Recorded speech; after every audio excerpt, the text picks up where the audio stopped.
Hello, and welcome to Brada Tales. Tonight, we're bringing you a selection of eerie stories paired with the soothing sound of rain to help you relax and drift off to sleep. Before diving into the atmosphere of suspense, leave a comment below letting us know where you're watching from and what time it is. If these stories send chills down your spine, don't forget to like, share, and subscribe. Get comfortable, let the fear gradually envelop you, and tell us what kind of stories you'd like to hear next time. Settle in, we're about to begin. The night had already settled heavily over the forest when I first heard the sound. At first, it was nothing more than a rustling, a soft, barely perceptible noise that seemed to float in from the surrounding trees. I told myself it was just the wind moving through the branches, the typical hum of the wilds. I was alone in the campsite, my tent pitched at the edge of a quiet clearing. The world outside my little bubble of warmth was dark, thick with the dense shadows of the woods, the only light from the flickering campfire. But then, the sound came again. It was louder this time, more deliberate. I froze, my hand still clutching the flashlight, its beam cutting a thin line through the dark. The wind wasn't blowing, the trees were still. No, this wasn't natural. It wasn't the wind. I strained my ears, trying to place the source. The sound had shifted now. It was something heavier, something with weight, a step. A footfall, slow and methodical, crunching against the dried leaves and twigs. The hairs on the back of my neck prickled, and I took an instinctive step back toward the warmth of the fire, suddenly aware just how isolated I truly was. There was no one for miles around. I'm just imagining things, I told myself. It's probably some animal or a lost hiker. The woods are full of noises, small animals, predators, even the occasional lost backpacker. But there was something about the rhythm of those footsteps that didn't quite fit with the wilderness. It wasn't random. It was too purposeful. Maybe it's just the wind, I muttered to myself. But even as I said it, I felt the doubt creeping in. I waited, breath held, listening intently. The sound stopped. I allowed myself to exhale, but only for a second. Then it came again, closer this time, as though the footsteps were being made deliberately in my direction. I grabbed my flashlight and shone it into the darkness, sweeping the beam back and forth. Nothing. The clearing was empty, nothing but the flickering light of the campfire dancing on the edges of the woods. I stood there for a moment, heart racing, hoping that the next sound would be a bear or a deer, a natural explanation for the noise. But then, it came again. This time, it was a figure. Barely a shape in the gloom, but undeniably human. A tall, gaunt figure, standing just beyond the edge of my campfire's light. It didn't move at first, just stood there, a silhouette against the trees. My pulse quickened, my throat tightening with a wave of unease. I was too far from the trail for anyone to just wander by. The campsite was isolated, and the figure seemed wrong. There was no way someone could have come up here without me hearing them sooner, without any light revealing their approach. For a moment, I wondered if I was just seeing things, if my mind was playing tricks on me. But then, the figure moved. Slowly, deliberately, it stepped forward, vanishing into the woods with a fluidity that sent a chill running down my spine. It wasn't just walking, it was fading into the forest, as if it was part of it. My breath caught in my throat. The footsteps had stopped. The figure was gone, but the unease remained. I should have gone after it, confronted whatever it was, but the idea of wandering into the pitch-black woods alone terrified me more than staying put. It was foolish to think it was anything but a person, or was it? I stepped closer to the fire, trying to steady my nerves. The flickering flames offered little comfort in the face of this unsettling presence. I knew I couldn't just ignore what had happened. There was something deeply wrong about it, something that my rational mind couldn't explain. I stayed awake the rest of the night, listening for any more sounds, watching the trees shift and sway under the weight of an invisible presence. But there were no more footsteps. The night passed quietly, as if the strange visitor had never been there. I woke the next morning with the rising sun, still shaken by what I had seen, or thought I had seen. It felt like a dream, like my mind had played some cruel trick on me. But as I began to pack up my campsite, something caught my eye. There, just outside the perimeter of my camp, was a trail. A faint one, almost imperceptible at first, but unmistakable once I focused on it. Broken branches, disturbed earth. The signs of someone, or something, having passed through the night before. It wasn't an animal's path. It was too deliberate, too human. I followed the trail, my heart pounding in my chest. It led me deeper into the woods, through thick underbrush and across a small creek. As I pressed forward, I felt the weight of the silence around me. There were no birds singing, no rustling in the trees. The forest was holding its breath, as if waiting for something to happen. And then I saw it. A figure standing at the edge of a clearing just beyond the trees. This time it was unmistakably real, tall, thin, with a long cloak that billowed behind it, but it wasn't human. The moment I locked eyes with it, it disappeared into the trees, fading into the forest as if it had never been there at all. I froze, my mind scrambling for any explanation. But deep down, I knew. This wasn't a person. It wasn't an animal. And whatever it was, it didn't want to be found. The forest felt darker now, more alive with an energy I couldn't understand. I turned to leave, but the trail behind me had vanished, and the trees seemed to close in, as though I had never been there at all. The night's mystery had not been solved, it had only deepened, leaving me with a fear that would follow me long after I left the forest behind. And I knew one thing for certain, whatever had been watching me, whatever had moved through the woods last night, was still out there. And it had no intention of letting me go. I never thought camping would be a risky activity. I had always imagined the woods to be a peaceful, safe escape from the chaos of daily life. But as I sat by the crackling fire, listening to the chirping of crickets and the occasional rustling of leaves in the wind, something felt off.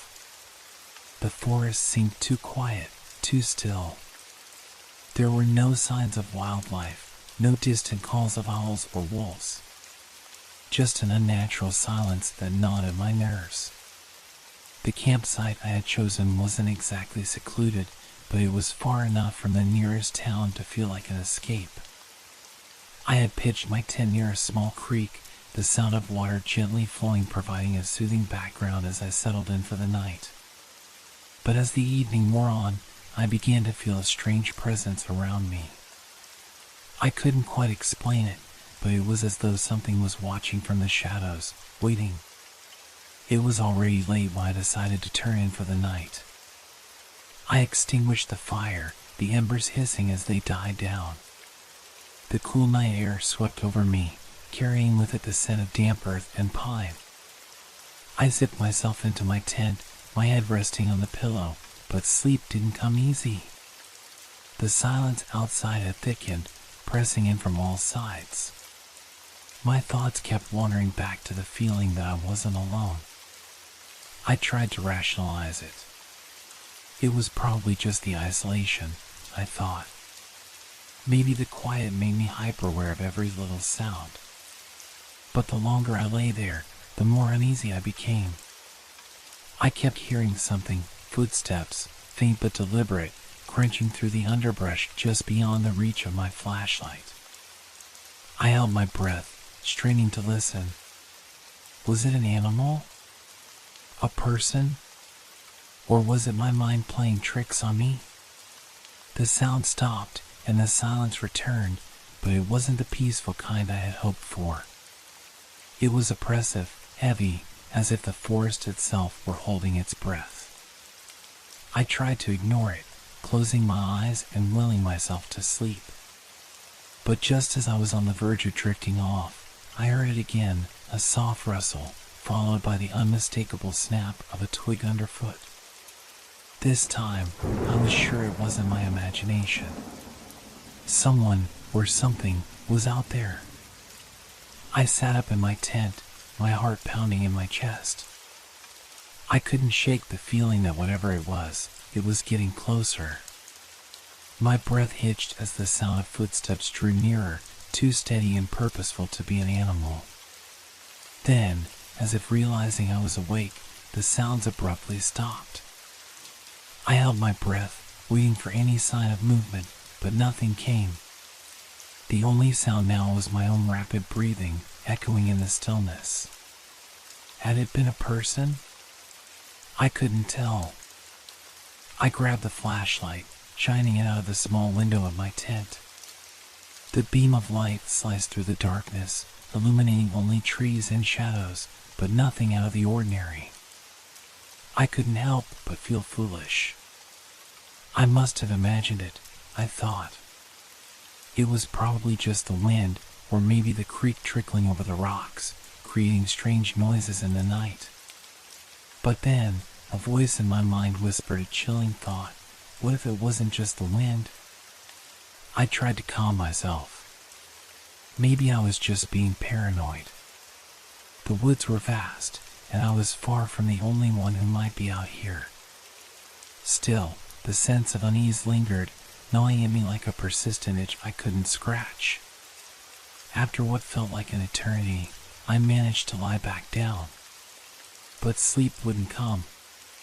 My eyes kept darting to the small window, watching the blackness outside. I couldn't shake the feeling that something, or someone, was waiting in the shadows, just beyond my reach. And then, as if on cue, I heard it again. A low, distant hum, unlike anything I had heard before. It was almost melodic, but distorted, like the sound of wind through a hollow pipe. The hum grew louder, drawing closer. My pulse quickened. I couldn't move. I didn't want to move. Was it the wind again? Or was it something else?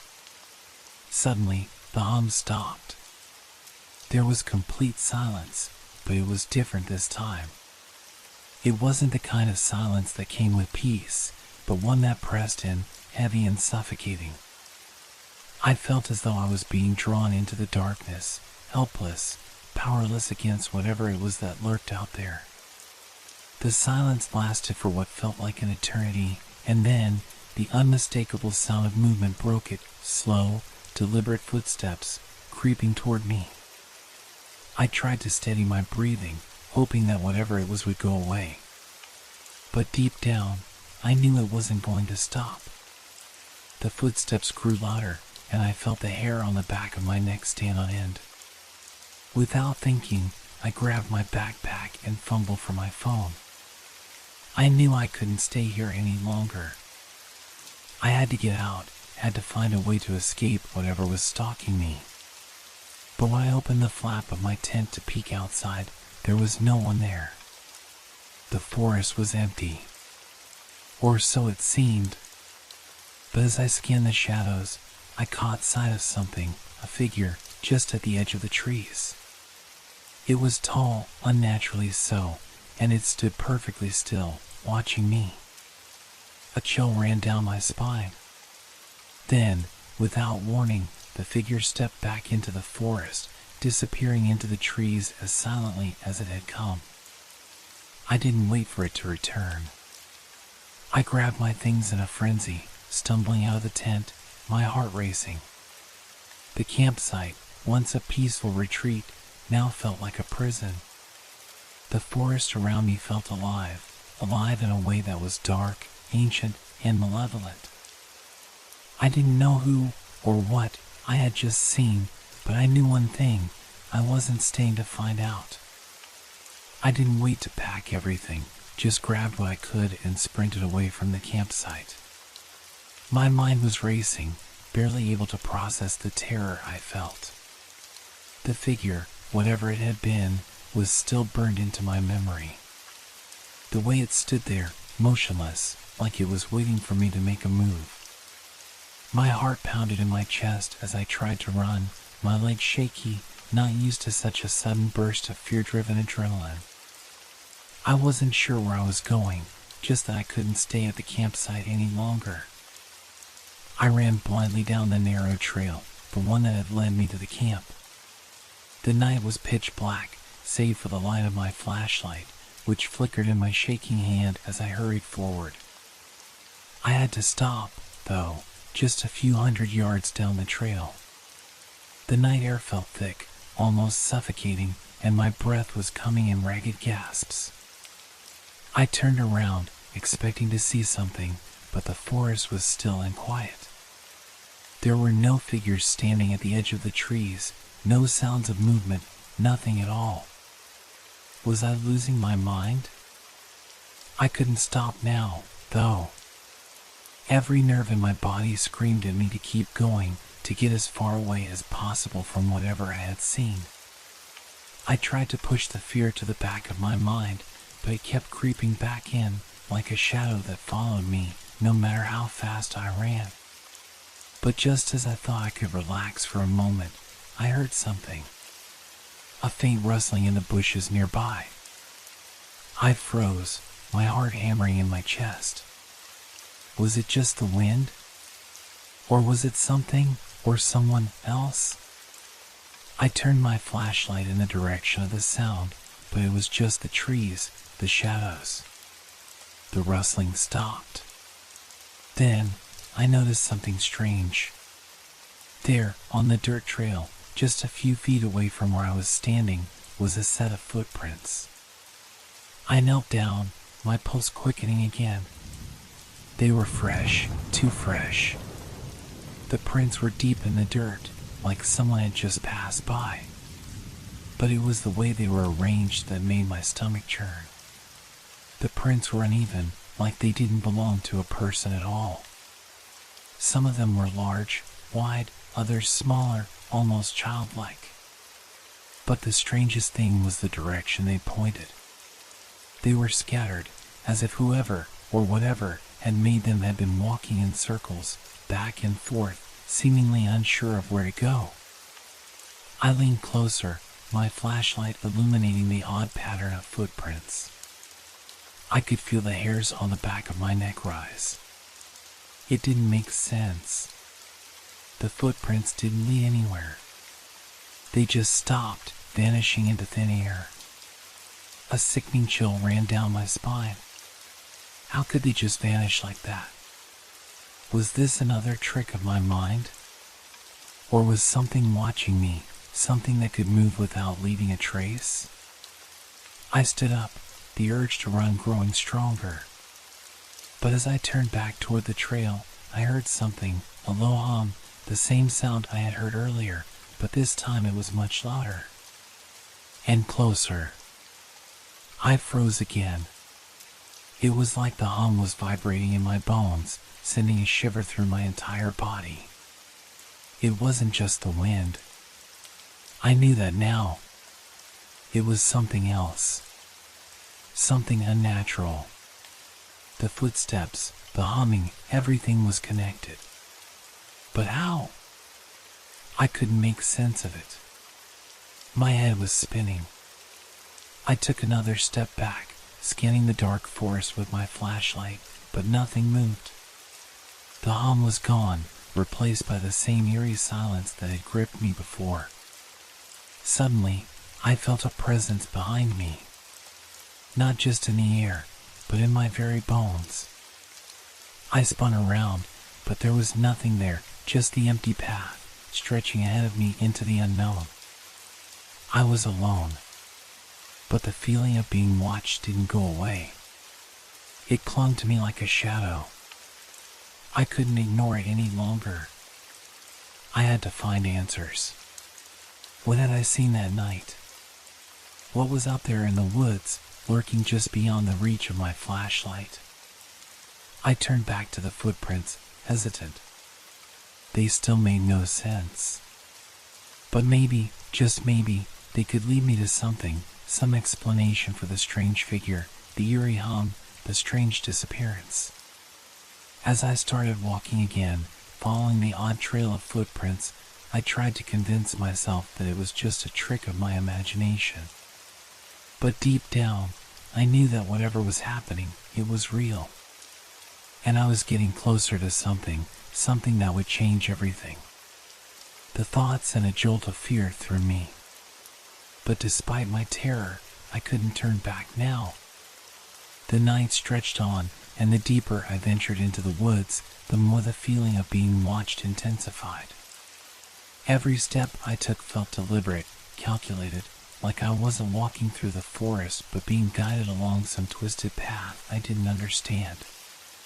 The footprints on the trail seemed to lead me forward, urging me to follow, but I couldn't shake the feeling that I was being drawn into something much darker than I was prepared for. The humming was louder now, so close that it seemed to vibrate the very air around me. It wasn't a song, and it wasn't the wind. It was almost mechanical, an unnatural, low-pitched sound that seemed to come from everywhere and nowhere at once. Every time I thought it was fading, it would return, more intense than before. I turned around again, as if expecting to see something behind me, but the forest was still. The moonlight barely pierced through the thick canopy of trees above, leaving the ground in near darkness. My flashlight shook in my hand, casting erratic beams of light that only seemed to amplify the shadows, making the trees look like looming figures, twisted and threatening. I couldn't help it. I had to look behind me again. And that's when I saw it. At the edge of the trees, just outside the reach of my flashlight, there was a figure, tall, thin, with long limbs that seemed to stretch unnaturally, like something out of a nightmare. It stood motionless, staring at me with empty eyes, though I couldn't see its face clearly in the dark. My stomach twisted, and my body went rigid with fear. It was the same figure from earlier, the one that had vanished into the woods, but this time it was waiting for me. I couldn't move, couldn't breathe. The humming grew louder, as if the figure itself was making the sound, its body vibrating in the still night. And yet, it remained still, watching me with that cold, unblinking gaze. The footsteps I had been following seemed to disappear into the distance, and for a moment, I was frozen in place, paralyzed by the sheer terror of being so close to this thing. Every instinct told me to run, but my feet refused to move. And then, the figure began to move. Slowly, deliberately, it stepped out of the trees, its long limbs moving in a jerky, unnatural rhythm. With each step, the ground seemed to tremble beneath me, as if the very forest itself was alive with some dark, malevolent force. The figure didn't make a sound, but I could feel it, its presence filling the air, pressing on me, suffocating me. My heart hammered in my chest, and the flashlight slipped from my grasp, the beam of light cutting across the forest floor and illuminating nothing but shadows. I stumbled backward, tripping over the uneven ground, desperate to escape, but the figure moved closer, its long arms outstretched, as if beckoning me toward it. I turned and ran. I didn't care about the trail anymore. I didn't care where I was going. I just had to get away from it. I pushed through the trees, branches slapping against my face, but all I could hear was the sound of my own breathing and the soft, rhythmic hum that seemed to follow me, never quite leaving. The figure was gone, but I knew it hadn't left. It was out there, somewhere, waiting for me. I had no idea how far I had run. The woods were disorienting, and the flashlight's weak beam barely lit the path in front of me. My legs burned with the effort, and my lungs screamed for air, but I couldn't stop. The fear, the dread, pushed me forward, my mind consumed with one singular thought: I had to escape. I stumbled across a small clearing, the moonlight shining through the gaps in the trees, casting an eerie glow across the ground. I could hear the hum again, but this time it was different. It was louder, closer, more insistent, as if whatever had been following me was now right behind me. I dared not look back. But then, I saw something that froze me in my tracks. On the ground before me, there were more footprints. Only these weren't like the ones I had followed before. These were fresh, as though something had just passed by. But they weren't human. The prints were wide, elongated, with long claws that seemed to scrape at the earth as if digging into the soil. I knelt down, my hand shaking as I traced the edges of one of the prints. It was unmistakable. Whatever had made these footprints wasn't human. And it wasn't animal either. It was something else, something I couldn't comprehend. I jumped to my feet, panic rising in my throat. The hum was growing louder now, echoing through the trees, and I knew I wasn't alone. Whatever had been following me, whatever had created those prints, was closer than I wanted to imagine. I heard a crack of a twig snapping underfoot, and I whipped around, flashlight trembling in my hand.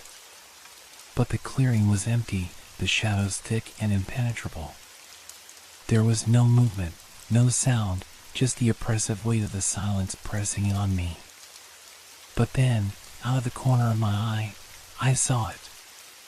The figure. It wasn't standing still this time. It was moving, not toward me, but away from me, vanishing into the darkness, deeper into the woods. I stood frozen, my heart thudding in my chest, unable to move. I wanted to follow it, to understand what it was, to know what it wanted. But a voice in my head screamed at me to run, to leave, to get out of the forest before it was too late. With no other choice, I turned and fled. The forest around me was no longer a place of quiet escape. It was a labyrinth of shadows, where the trees seemed to close in around me, and the very ground beneath my feet felt unstable. The hum grew louder, almost deafening now, like a chorus of voices whispering my name, drawing me deeper into the unknown. I didn't know how much further I could go. My body was exhausted, my mind unraveling. But there was no going back now. Something was chasing me, and I didn't know if I would survive long enough to find out what it was. I ran without looking back, the woods now a blur of twisted trees and uneven ground. The hum had escalated into something more disturbing, now a constant, pulsing sound that rattled in my skull, drowning out everything else. My body screamed for rest, but my fear kept me moving, stumbling, tripping over roots and rocks as I pushed myself forward. My breaths were ragged, and my chest burned with every inhale. The fear had taken over, turning every crack of a branch, every rustle of leaves, into something far worse than it was. I could hear the footsteps again, light, almost imperceptible, but there nonetheless. They weren't mine. They were following me. The darkness around me seemed alive, as if the forest was conspiring against me, shifting, twisting, turning into something unrecognizable. There were moments when the trees felt too close, as if they were closing in, trapping me in their suffocating embrace. The familiar sounds of the forest, the chirping of crickets, the rustle of leaves, were now distorted, warped into eerie whispers. I had to get out. But where was I? How deep had I gone into this forest? I couldn't tell anymore. Everything looked the same, trees, shadows, and the oppressive darkness. I turned in every direction, but there was no escape. And then, a soft voice pierced the silence. "Help me." The words were faint, carried on the wind, but they were clear. A chill ran down my spine, and I stopped dead in my tracks. I scanned the forest around me, trying to pinpoint the source of the voice, but all I could see were the dark silhouettes of trees swaying gently in the wind. It came again, closer this time. "Help me." I wanted to scream, to run, but something in those words froze me in place. My mind raced, trying to make sense of what I was hearing. Was I imagining it? Was the fear playing tricks on me?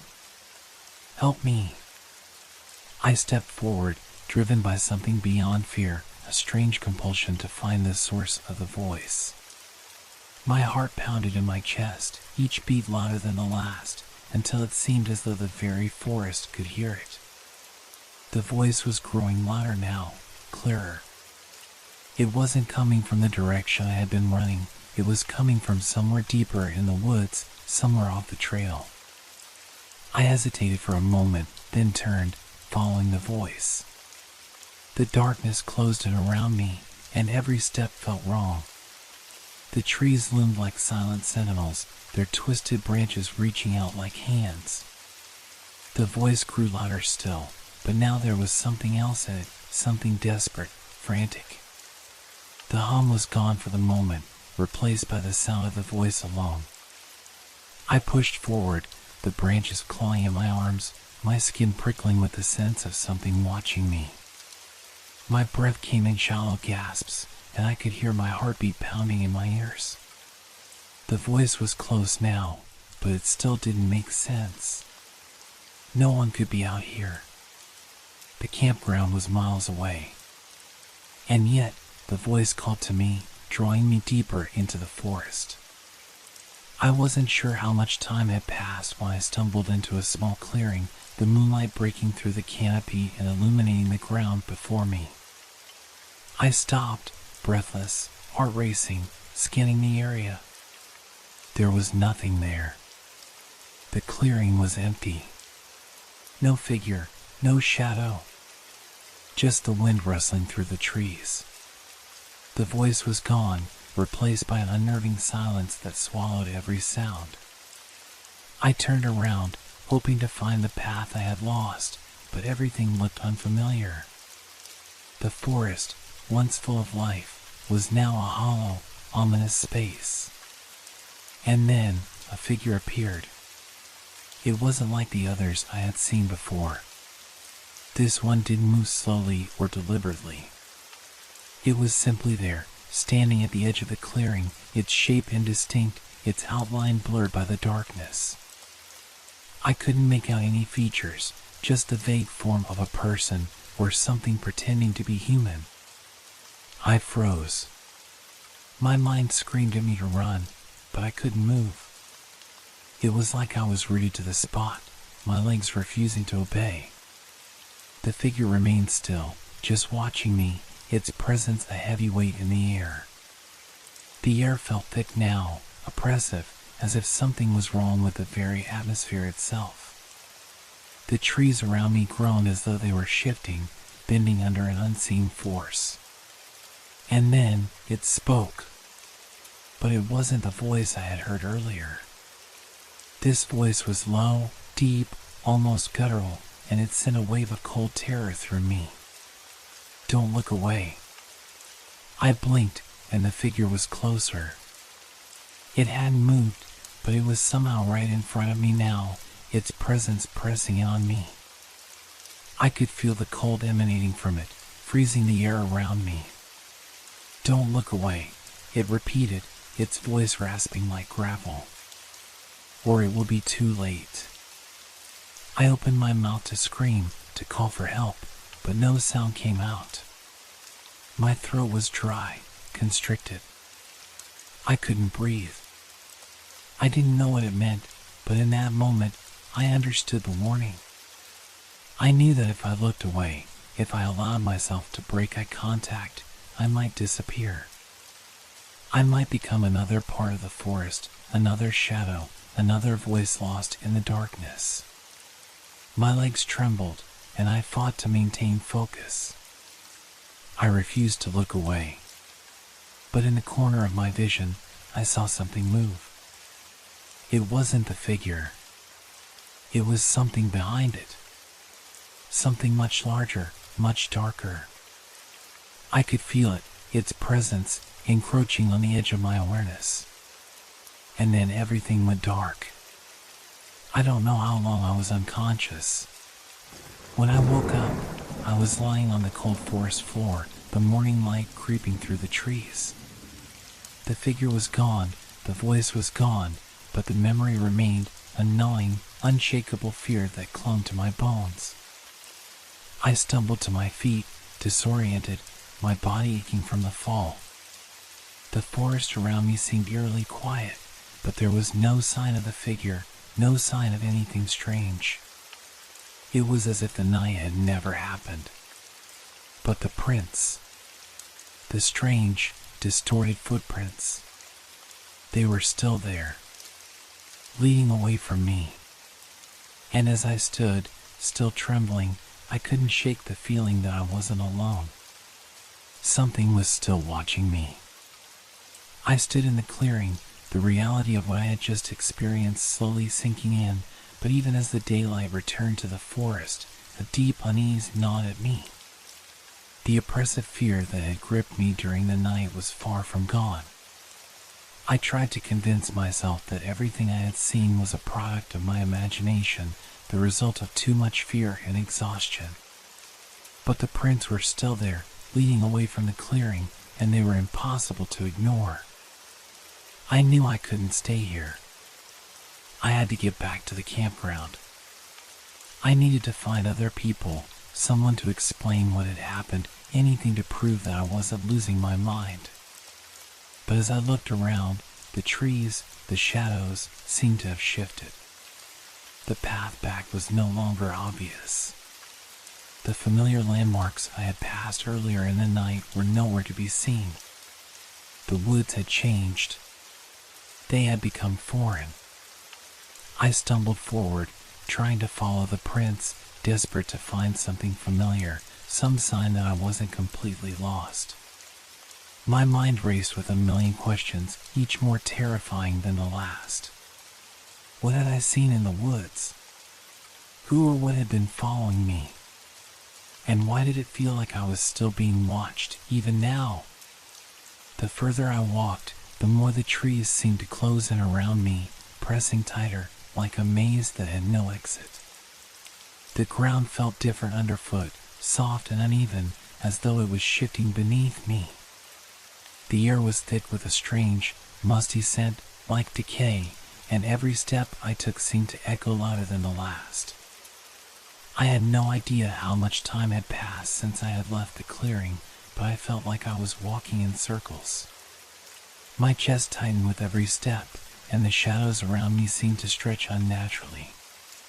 There was something deeply wrong with the forest, something that couldn't be explained by logic or reason. And then, just when I thought I could take no more, I heard it again. The hum. It was faint at first, barely audible, but it grew louder with every passing second. The sound was different now. It wasn't just a buzz in the air. It was a low, vibrating hum that seemed to reverberate through the ground, through my bones. I stopped dead in my tracks, my heart pounding in my chest. I tried to tell myself it was just the wind, just the forest, but deep down, I knew the truth.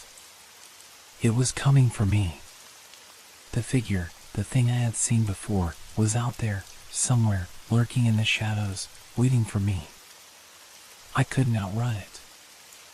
I couldn't hide from it.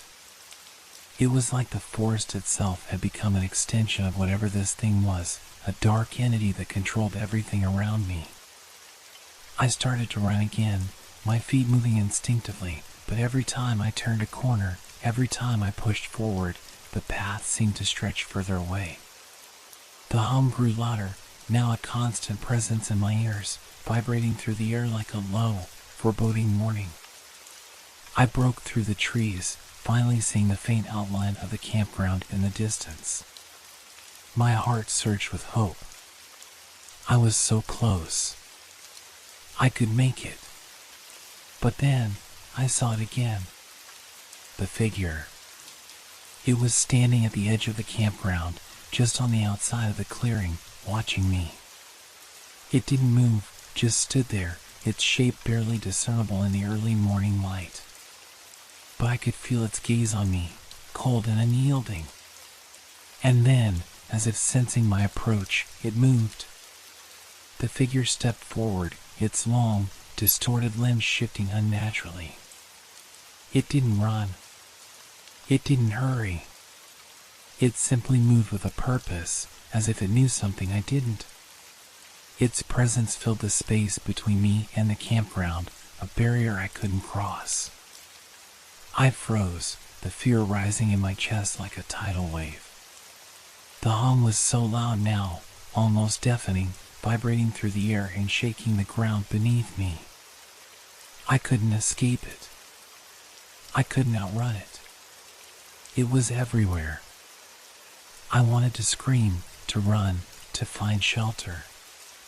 But I knew deep down that it wouldn't help. There was no escaping it. Whatever had been hunting me in the forest, whatever had been following me, was closing in.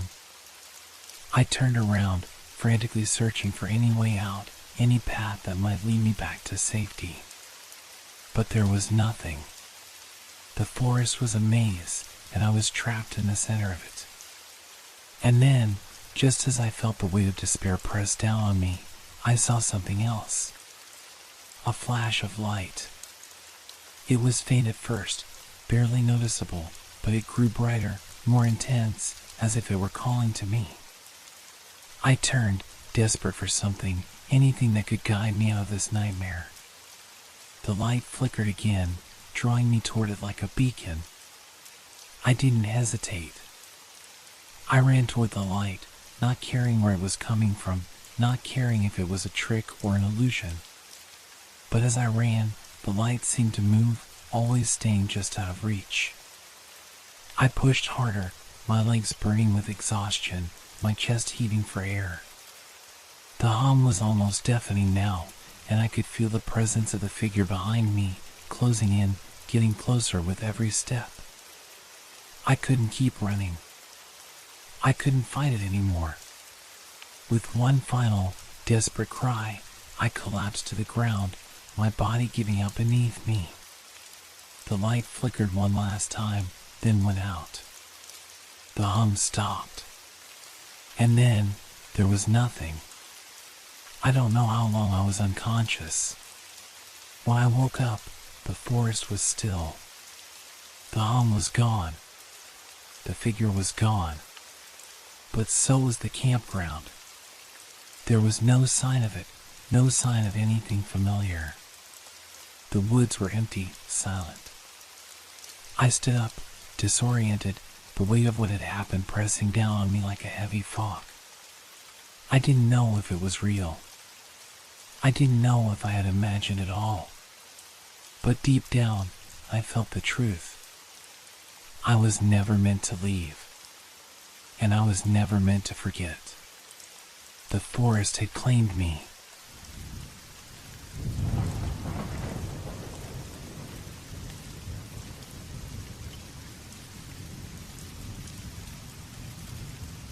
I had always been the kind of person who preferred solitude, the kind who didn't mind a quiet night alone. That evening, however, there was something different in the air. The night felt too still, the silence too thick. The clock struck midnight, and I found myself standing by the window, staring out into the darkness that seemed to stretch endlessly beyond the small courtyard. I needed a cigarette. I grabbed my coat from the back of the chair, my mind barely registering the movement. Something about the night made it feel like a cigarette might help me breathe easier, clear away the fog that had settled in my head. As I stepped out into the cold, I couldn't shake the feeling that something was off. The usual sounds of the night, the hum of distant cars, the rustle of leaves in the wind, were gone. It was as though the world had pressed pause, holding its breath. The air was sharp against my skin as I made my way to the small bench under the dim streetlight in front of my apartment. I lit the cigarette, the tip flaring briefly before it settled into a soft, orange glow. I took a long drag, the smoke filling my lungs, and then exhaled slowly. The harshness of the nicotine cut through my unease, but only for a moment. That's when I heard it. At first, it was barely noticeable, a faint rustling, like the sound of a dry leaf scraping across concrete. I froze, cigarette dangling from my fingers. My eyes scanned the dark courtyard, searching for any sign of movement, but nothing stirred. The wind? I told myself, but there was no breeze, no air that could move the leaves that way. I inhaled again, more quickly this time, my heart starting to beat a little faster. The rustling grew louder, closer, more deliberate. It wasn't the wind. I stood up abruptly, dropping the cigarette onto the ground, my hand instinctively reaching for my phone. But as I glanced down at the device, I realized the screen was cracked, useless. Just like the rest of my luck tonight. The sound was unmistakable now, footsteps, slow and heavy, crunching across the gravel path that led from the alley behind my apartment. My mind raced. Was someone else out there? Or was it something else? A flicker of doubt crossed my mind, an old, unsettling memory from years ago. Something that I had tried to forget. It was then that I saw him. Through the dim light, a figure stepped out from behind the shadows of the alley. For a moment, I couldn't believe my eyes. He was tall, his coat tattered, his face obscured by the hood pulled low.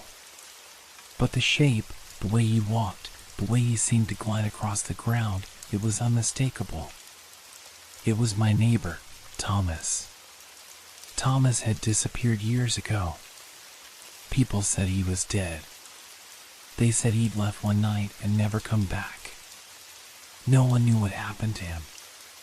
The mystery of his vanishing had become one of those stories people whispered about, but I never expected to see him again. His eyes locked with mine from across the courtyard, and for a brief moment there was nothing but silence between us.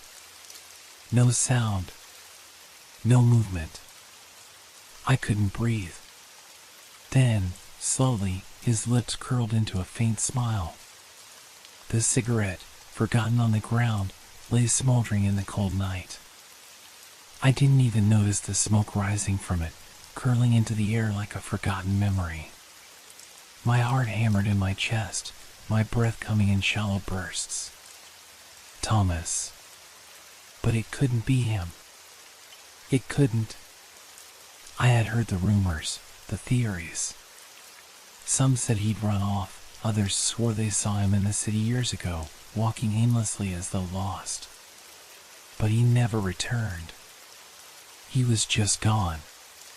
Now, here he was, standing in front of me, his figure a dark, unnatural silhouette in the dim light of the street lamp. My legs felt like they were made of stone, but somehow I forced myself to take a step forward. Thomas? My voice was barely a whisper, barely a sound. His smile widened, an eerie, unsettling grin that sent a chill through my spine. He didn't speak. He didn't move, but his eyes, they held me, fixed me in place. His gaze was cold, too cold, like it was piercing right through me, into something deep within. Something wrong.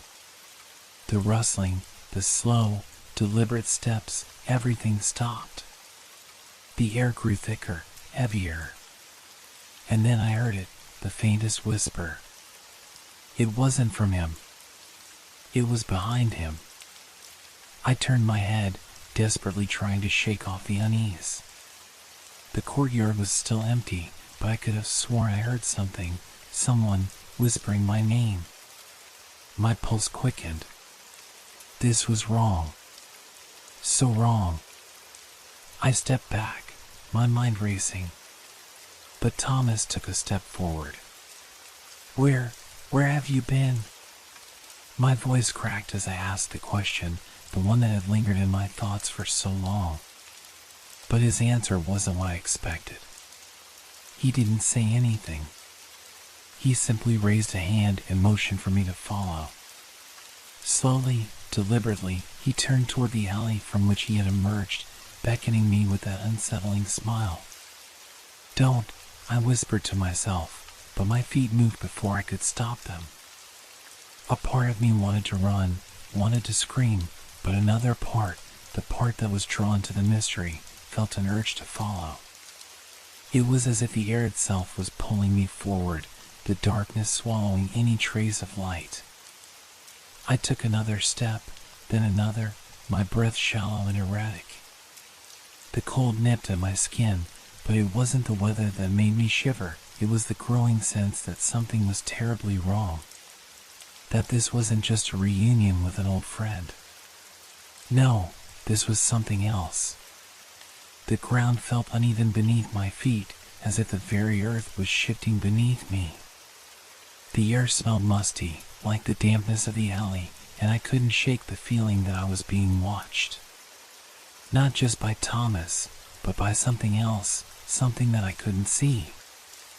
I kept my eyes fixed on him, trying to stay focused, trying to make sense of what was happening. But with each step, the shadows seemed to stretch, to grow taller. I could hear it now, the faint sound of footsteps behind me. Steady, rhythmic. Someone, or something, was following us. But when I turned to look, the courtyard was empty. I stopped. "Thomas, what's going on? What happened to you?" My voice was stronger now, the fear in it laced with frustration. He turned to face me. But his eyes, they weren't Thomas's eyes anymore. They were hollow, dark, as if whatever had been in him before was gone. His mouth moved, but no sound came out.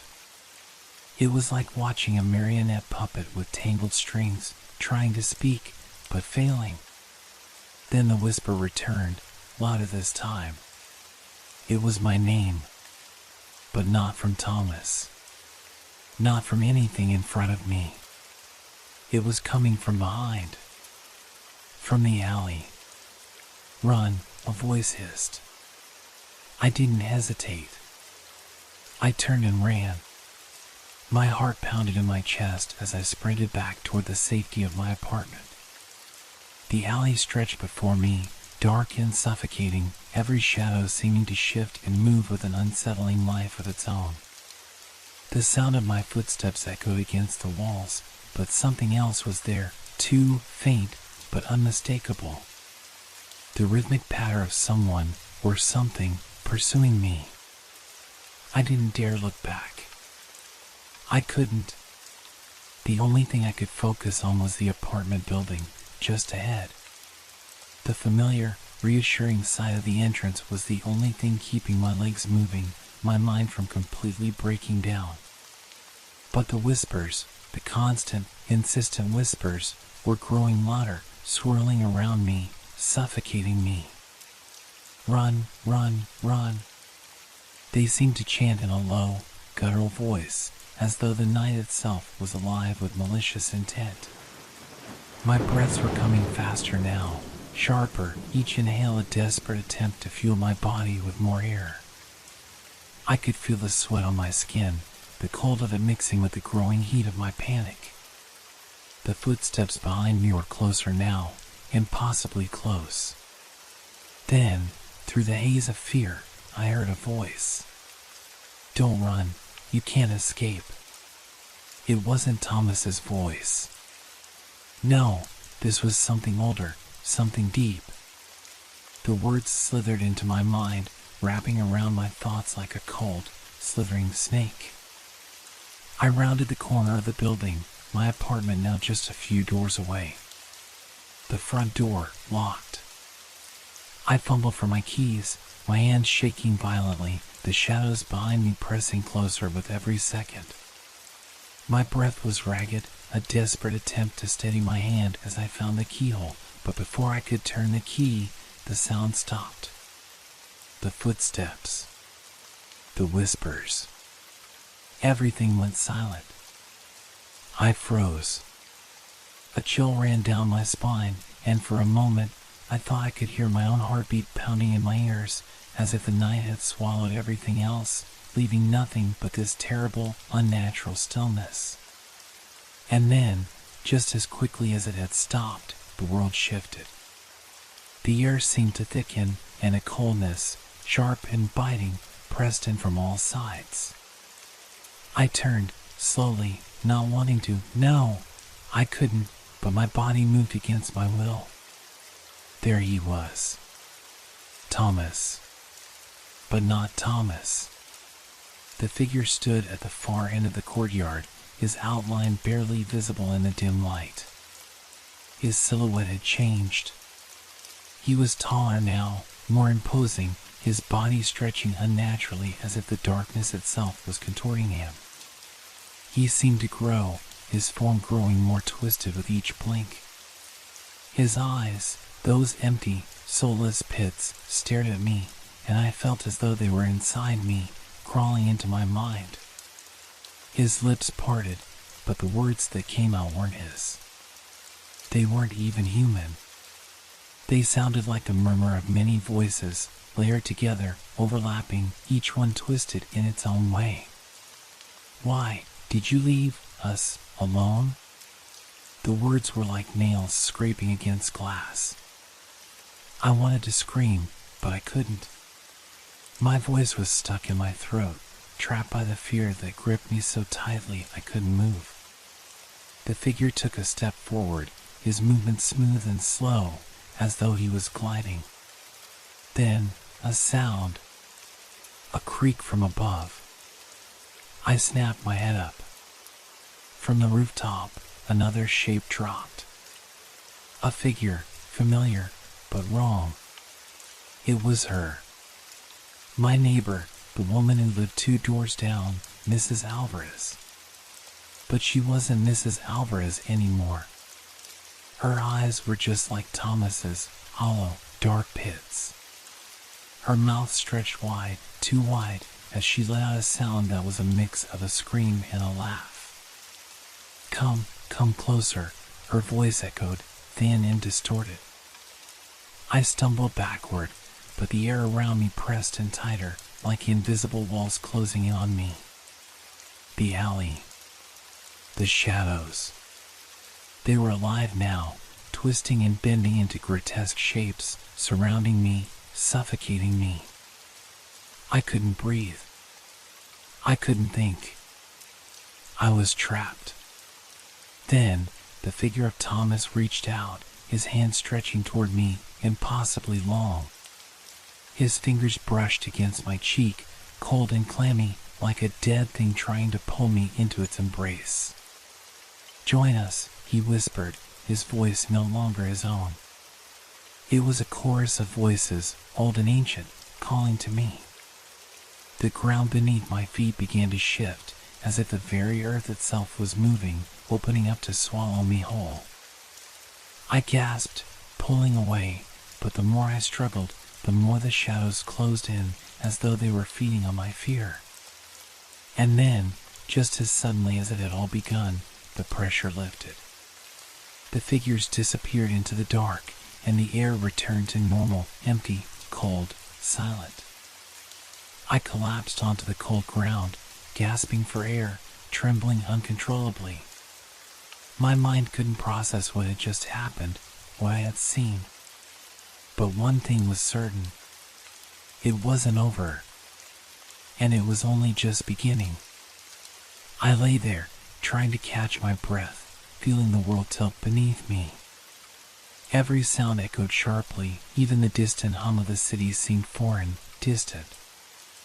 I didn't dare move, didn't dare open my eyes, for fear that the nightmare might come back. But it didn't. The silence that followed was heavy, almost too still. I waited, listening to my own heart, feeling the cold air scrape against my skin. I knew I couldn't stay here forever, but my body refused to move. I had no strength left. Slowly, I forced myself to sit up, every muscle aching. The apartment building loomed ahead, its windows dark and uninviting. I stared at it as if the door might offer some kind of escape or at least a chance to gather my thoughts. I tried to focus on the memory of Thomas's face, the way it had twisted, how the figures had seemed to expand, engulf me. But every attempt at clarity only brought back the image sharper, more vivid. It was as if the world was trying to remind me that this was no dream. Gathering my will, I pushed myself to my feet. Every step felt like trudging through mud, but I forced myself to move, slowly making my way toward the entrance. As I got closer, I saw something out of the corner of my eye, movement in the shadows. It was Thomas again, or what was left of him. He stood at the end of the alley, unmoving, watching me with those same cold, empty eyes. This time, I forced myself not to look away. I held his gaze, feeling a strange mix of defiance and terror. "Why are you here?" I managed to whisper, my voice hoarse and strained. His lips moved, but no sound came out at first. Then, the whispers returned, louder and more insistent than ever before. "Answers. You seek answers, but you cannot run from the truth."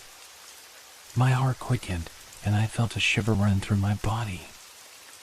I remembered how he had moved, how his form had twisted, and the way those empty eyes seemed to peer into my very soul.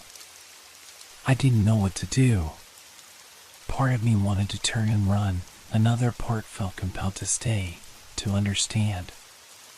As I stood there, trying to gather my courage, I heard footsteps behind me. They were light at first, almost silent, but as I turned, I saw someone else emerge from the darkness. It was Mrs. Alvarez, or what had once been Mrs. Alvarez. She took slow, deliberate steps toward me, her hands outstretched, her face twisted in a silent scream. "No. No." I managed to whisper, taking a step back. I felt the cold wall press against my back. Both figures, Thomas and Mrs. Alvarez, advanced, their movements slow and relentless. My mind raced, trying to make sense of what was happening, trying to remember any hint of a way out.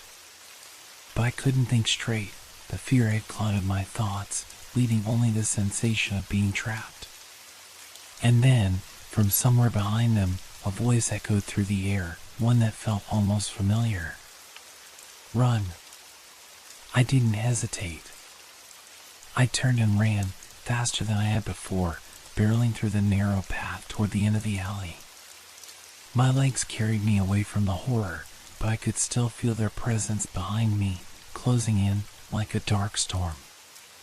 As I burst through into the street, I saw something else, a figure standing under a nearby streetlight. It wasn't Thomas, nor Mrs. Alvarez. It was someone new. A man, older, with a tired look on his face, but he seemed somehow less threatening, more real. His eyes were dark, but filled with something different, sympathy, maybe? He held out a hand. "Come with me," he said, his voice calm and clear. For a moment, I hesitated, torn between fear and the strange sense of hope that crept into my chest. But then I saw Thomas and Mrs. Alvarez behind me, closing in fast. Without thinking, I lunged forward, grasping the man's hand. He pulled me away, leading me down another street, away from the alley, away from the nightmare. As we ran, I couldn't help but feel that maybe, just maybe, I was safe. But I knew better. I knew the shadows would return, perhaps with more questions, and even more answers that I wasn't sure I wanted. I knew I had to keep running, keep searching for the truth, no matter how terrifying it might be. Because one thing was certain, whatever was out there, it wasn't done with me yet. The man, whose grip on my hand was strong and steady, pulled me through the maze of back streets, away from the nightmare that had started in my apartment. I barely noticed where we were going, too overwhelmed by the images of Thomas, Mrs. Alvarez, the shadows that clung to them. The whispering, the crawling darkness, it all felt like a bad dream I couldn't wake from. We stopped in front of an old building, its facade cracked and crumbling, hidden in the shadow of a larger, more modern structure. The man didn't say a word but opened the door with a quiet, practiced motion and led me inside. The air inside was thick, heavy with dust and the smell of something long forgotten. We ascended a flight of stairs that creaked under our feet, the dim light barely illuminating the narrow hall. There was something strange about the place, like it didn't belong, like time itself had bypassed this spot. It felt out of place in the world outside. Finally, we stopped in front of a small, unmarked door. He opened it, and I stepped inside. The room was small and cluttered with papers, books, and strange objects I couldn't identify. There was a desk piled high with old photographs, maps, and scribbled notes. It looked like the work of someone who had been searching for something, or perhaps running from something, for years. The man gestured for me to sit down in a worn-out chair across from the desk. I did, and he sat down opposite me, folding his arms, studying me with a look that was both curious and knowing. "You've seen them, haven't you?" he asked, his voice low but steady. I nodded, unable to speak. I had no words to describe what had happened, what I had seen. "They're not alive," the man continued, his eyes never leaving mine. "Not in the way you think. They've crossed over. The shadows, the whispers, everything that's happened to you, it's all part of something much bigger than you can understand. And now they're coming for you." My breath caught in my throat. "What do you mean? Who are they?" He leaned forward, his gaze intense. "They were once like you. People who lived, who died, but didn't quite leave. They're stuck between this world and the next. And they've been waiting for someone like you." The words hit me like a punch to the stomach. "What do you want from me?" I whispered, the panic rising again in my chest. The man's face softened for a moment, but it was only a brief flicker. "I'm not the one you should be afraid of. They are. The ones who have crossed over, they want you. They're trying to pull you into their world. And if they succeed," he trailed off, leaving the rest unsaid. "Why me?" I managed to ask, my voice trembling. "Why are they after me?" He let out a slow sigh, his fingers tapping lightly on the desk. "Because you saw them. You saw Thomas. You saw Mrs. Alvarez. That makes you a part of their world now. You're marked. They won't stop until they pull you in." A cold shiver ran down my spine. "Is there any way to stop them?" The man's eyes darkened. "There are ways, but none of them are easy. You have to go back. To face them. You have to confront what they've become. Only then can you free yourself from their grip."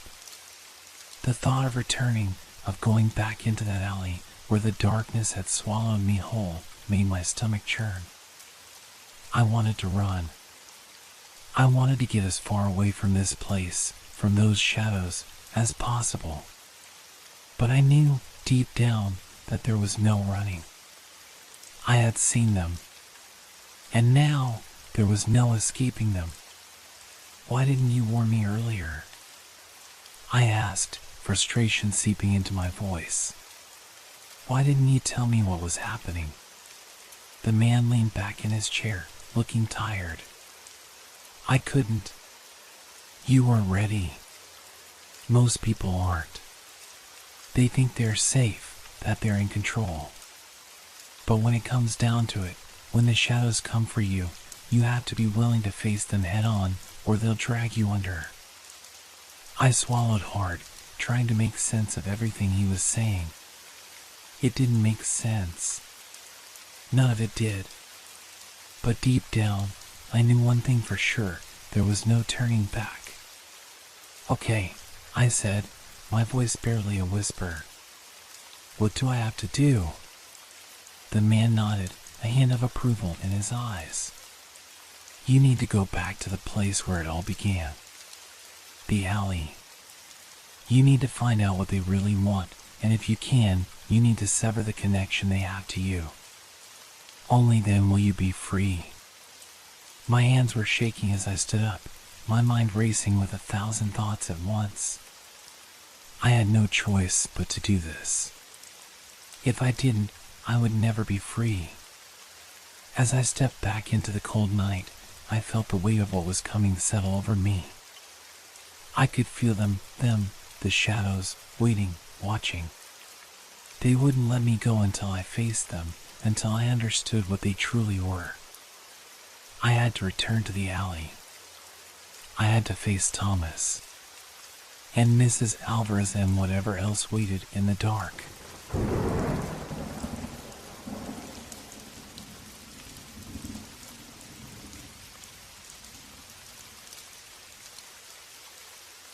It was a warm afternoon, the kind of day when the sun hung lazily in the sky, casting long shadows on the ground.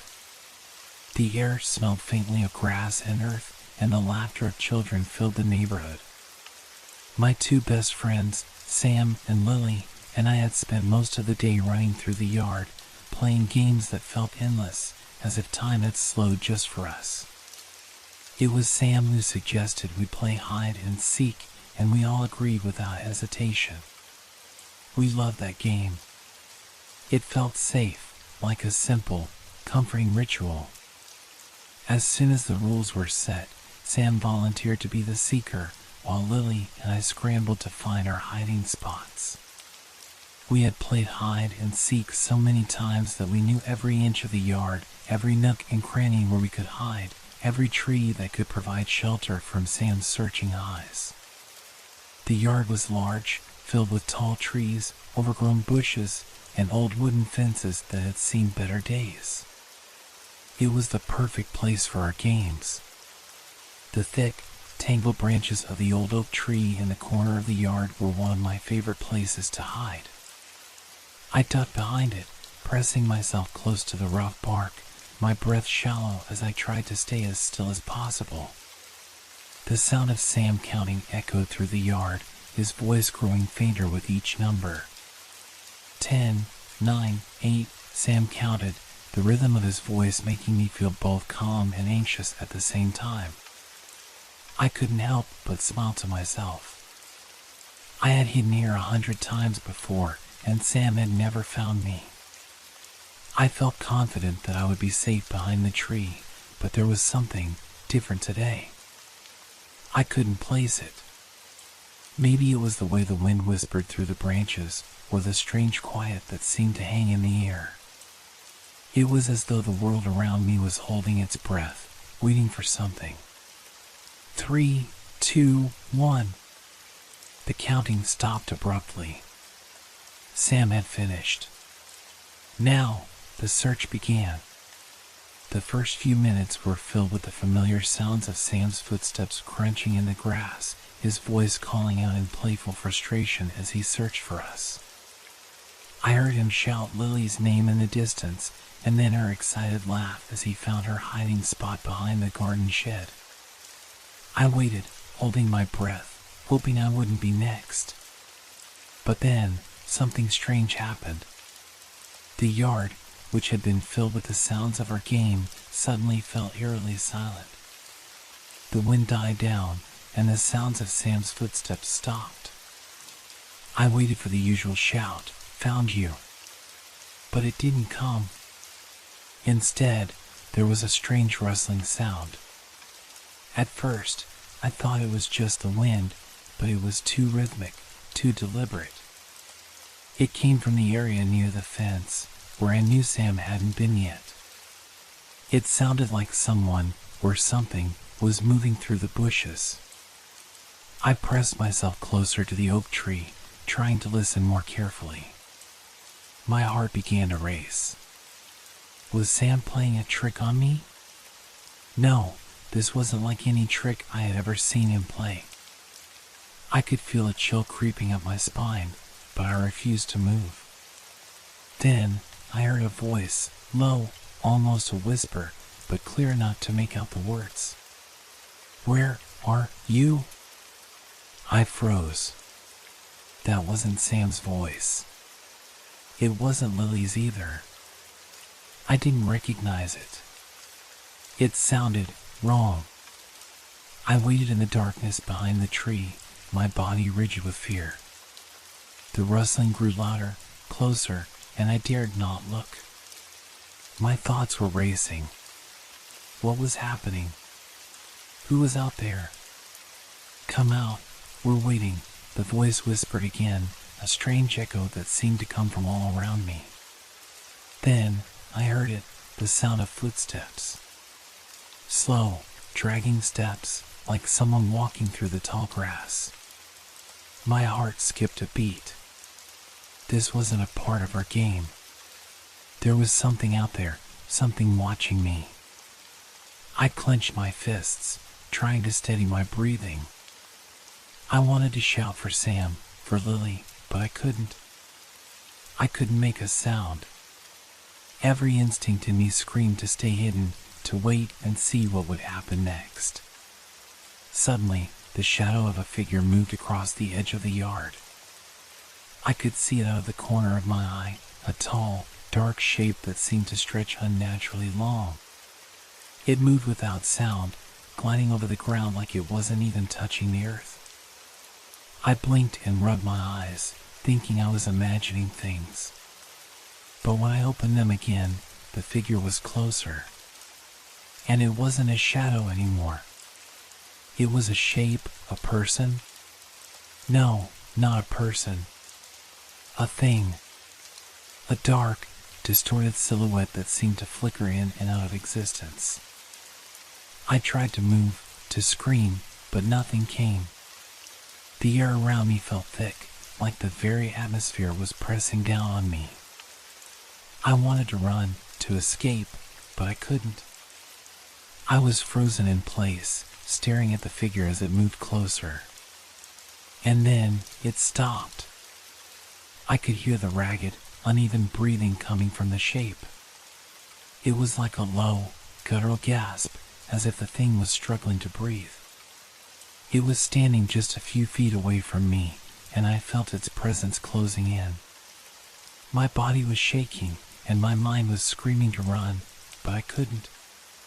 Then, the voice came again, closer now, almost directly behind me. "Found you." The words, whispered so close to my ear, sent a jolt of ice through my body. I didn't dare turn around, couldn't bear to look at what stood behind me. My mind raced, my thoughts a blur of terror. I wanted to run, to scream, to call for Sam or Lily, but my mouth was dry, and my legs refused to move. I was paralyzed, frozen in place, the presence behind me like a heavy weight pressing against my back. The air felt thicker now, suffocating, as though the space around me was closing in. I could barely breathe, and the ground beneath me felt unstable, like it might give way at any moment. But I couldn't look. I couldn't move.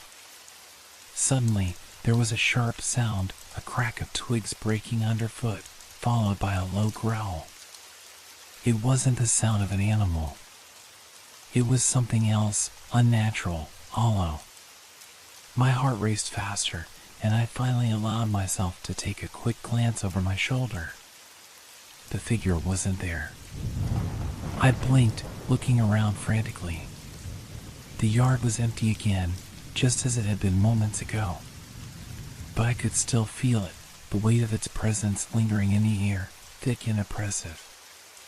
The shadow had been right there, close enough that I had heard its breath, felt its strange, chilling energy. And then, just as quickly as it had appeared, it was gone. I swallowed hard, my pulse still racing, and slowly, cautiously, I took a few steps forward. The game had taken a turn that none of us had planned for. The fun, the excitement, the simple joy of hide and seek, it all felt distant now. I needed to find Sam and Lily. I needed to know they were safe. I called out, my voice shaking despite my best efforts to stay calm. Sam. Lily. Where are you? No answer. The yard felt unearthingly silent again. I strained my ears, listening for any sign of them, any sound that would tell me they were close. But the only thing I could hear was my own ragged breath, the pounding of my heart in my chest.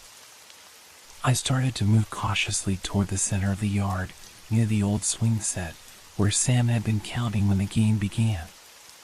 Maybe he had found Lily by now, and they were looking for me. Maybe they hadn't noticed the strange shadow, or maybe they had, and I didn't want to think about what that could mean. I turned the corner of the fence, my eyes scanning the area, desperate to spot them. And then, just beyond the swing set, I saw something that made my blood run cold. There, lying on the ground in the tall grass, was Sam's jacket. His shoes were beside it, neatly placed as if he had simply dropped them before lying down to rest. But Sam wasn't there. I took a hesitant step forward, the hair on the back of my neck standing up. I crouched down, my fingers brushing against the fabric of his jacket. It was warm, as though he had just taken it off moments ago. A chill swept over me. The shadow, the whispers. They weren't just a figment of my imagination. Sam? Lily? I called again, my voice barely a whisper now. Nothing. Suddenly, I heard it again, the rustling. But this time, it wasn't coming from the bushes. It was closer. Right behind me. I spun around, my heart leaping in my chest, but there was nothing there. The yard was as empty as ever. Except for the shadow. It was there, at the edge of my vision. Faint, but growing clearer. The shape was taking form again, stretching and flickering, like a dark stain against the bright afternoon sun. It wasn't a person. It couldn't be. No human could move that way, gliding, as if it were floating above the ground. I took a step back, my breath shallow. The shadow inched closer, and for the first time, I felt its presence like a pressure, like it was pushing me into the corner. It was following me, moving in time with my every step. Then, just as it had whispered to me before, the voice returned. But this time, it wasn't a whisper. It was louder, more distinct. Come play with us. I froze, terror seizing me. The words were wrong. They weren't playful or inviting. They were demanding, cold, and final. The shadow's form solidified further, and I could see the outline of something, someone, inside it. But it wasn't Sam. It wasn't Lily. It was something worse. A face, pale and distorted, emerged from the darkness, its features stretched and contorted like a nightmare. Its eyes were wide, too wide, the pupils dilated and filled with an endless void. The mouth twisted into a cruel, inhuman grin, showing teeth that were too sharp, too numerous. I stumbled backward, my hands trembling as I tried to push myself away, but I couldn't move fast enough. Play with us, the voice repeated, now echoing in the air around me, growing louder, surrounding me like a suffocating fog. You've already found us. Now you'll stay. My heart hammered in my chest. There was no escape. No way out. Suddenly, the shadow lunged forward. The air shifted, thickening as it moved, and I screamed, turning to run, to escape from whatever it was that had taken Sam and Lily. But as I turned, I saw the yard around me warp, the trees twisting, the ground shifting. Everything was moving, changing, as though the world itself was being consumed by darkness. And then, before I could take another step, I felt something cold wrap around my ankle. The shadow had me. The coldness around my ankle was like ice, seeping into my skin, numbing me from the inside out. I gasped, my breath coming in short, panic bursts as I tried to pull away, but the grip was unyielding, impossibly strong.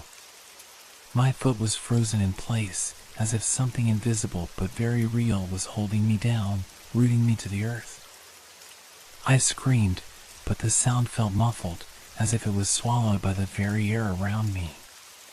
The yard, once familiar and comforting, had become an alien place, a twisted version of the world I had known. The trees loomed above me like dark, gnarled giants, their branches reaching out like claws. The grass was no longer soft underfoot, it felt sharp, like the ground itself was rejecting me. I looked around frantically, but all I could see was the ever-expanding shadow stretching across the yard like a creeping, black tide. The figure was closer now, its form solidifying with each passing second. I could feel its presence pressing in from all sides, like a weight pushing down on my chest, suffocating me. And then I saw it. Through the swirling darkness, I caught sight of something or someone moving within the shadow. It wasn't Sam. It wasn't Lily.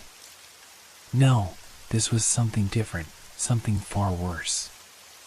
A twisted, contorted shape, barely humanoid, writhing and shifting like it was made of smoke and darkness, but with eyes, two glowing, empty eyes that seemed to pierce through me. Why did you leave us? The voice came again, but this time it was different. It wasn't the cold, echoing whisper of the shadow. It was clearer, more human. It was Sam's voice, but warped, distorted, like a reflection of his true self. You left us here. We had to wait, and now you'll stay. The words made my stomach churn. I wanted to deny it, to scream that I hadn't left anyone, that I didn't know what was happening. But the words got stuck in my throat. My body felt heavy, as though the very air was pushing me down, making it hard to breathe. I tried to pull away again, but the cold grip around my ankle only tightened, pulling me closer to the shadow. I felt myself being dragged across the ground, my body scraping against the rough earth. My hands clawed at the ground, trying to find something, anything, to hold on to, but there was nothing. The yard had become a place of shadows and nightmares, and I was powerless to escape. Please, stop. I begged, my voice trembling. Sam. Lily, please. But there was no answer. There was only the laughter, soft, eerie, and hollow, like a memory that refused to fade. It echoed through the yard, rising in volume until it felt as though the sound was coming from all around me, from the very ground beneath me. The shadow shifted, moving in unnatural ways, its edges blurring and warping as though it was made of something that didn't belong in this world. I couldn't look away. The eyes, those hollow, glowing eyes, were locked on me, drawing me in, pulling me closer to the dark shape that was forming in front of me. And then it spoke again, its voice now layered with the whispers of the past, the voices of everyone who had ever disappeared. You will never leave. You will join us, just like they did. I felt a coldness spread through my chest, a sensation so deep, so raw, that it felt as though my very soul was being pulled toward the shadow. The air around me thickened, swirling with something ancient and dark. My heartbeat pounded in my ears, drawing out everything else until there was only the sound of that mocking laughter. But then, through the darkness, I saw something familiar, something that made my heart skip a beat. It was Lily. She was standing in the distance, barely visible through the haze of shadow, her eyes wide with terror. But as I looked closer, I realized something was wrong. Her body was rigid, her movements jerky and unnatural. She wasn't running to me. She wasn't calling my name. She was standing still, frozen, as if she, too, was trapped in the same nightmare. No. Lily. I screamed, my voice hoarse, but it didn't seem to reach her. She remained motionless, her eyes vacant, staring at something I couldn't see. The shadows surrounding me shifted, growing darker, and I felt its cold fingers closing around my chest. I couldn't breathe. I couldn't think.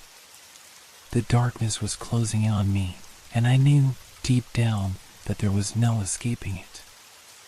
But then, just as the shadow was about to consume me entirely, I saw another movement, this time coming from the corner of my eye. It was Sam. He was there, standing just beyond the shadow, his figure barely discernible in the fading light. Sam? I gasped, trying to make sense of what I was seeing. But then, his face, his eyes, locked with mine. They were wide, filled with horror. He mouthed something, but no sound came from his lips. The shadow had claimed him, too. In that moment, I understood. They weren't just lost. They were part of the shadow now, trapped in its endless cycle. And soon, I would be, too. The darkness closed around me, and as it did, I felt the weight of everything pressing down on me, the fear, the suffocation, the realization that there was no escape. And then, as the world went black, I heard the voice one last time. You'll never leave.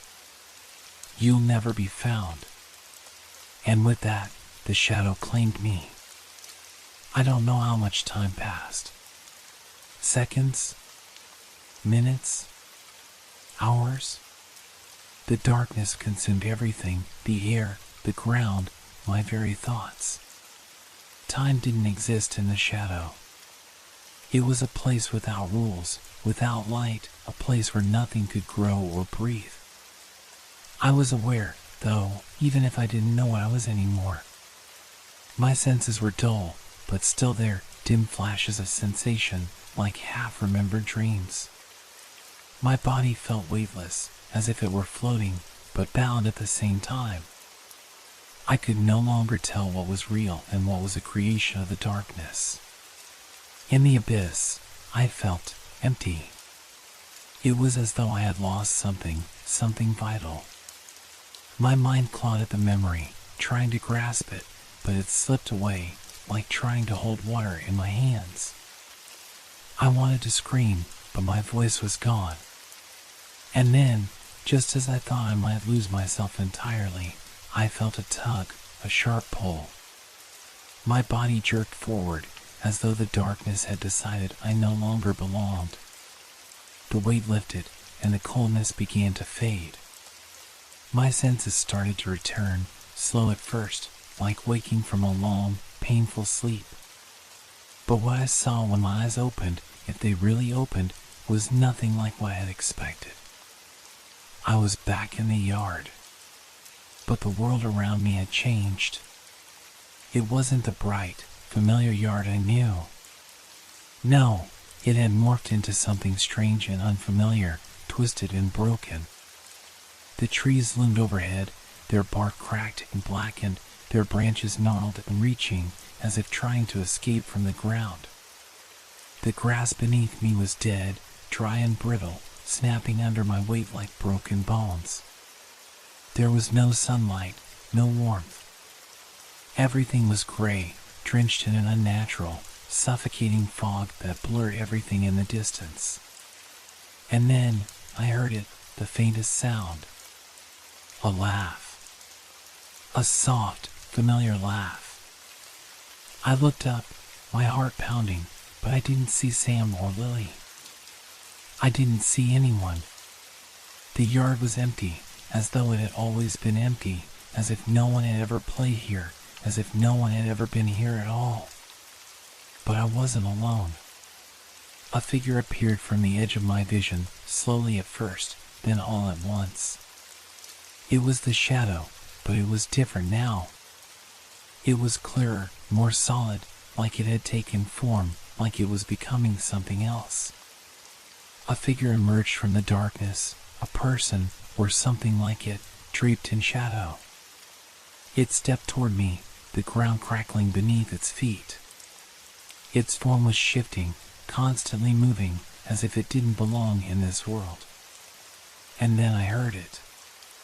A voice, distant yet clear, like the echo of a forgotten memory.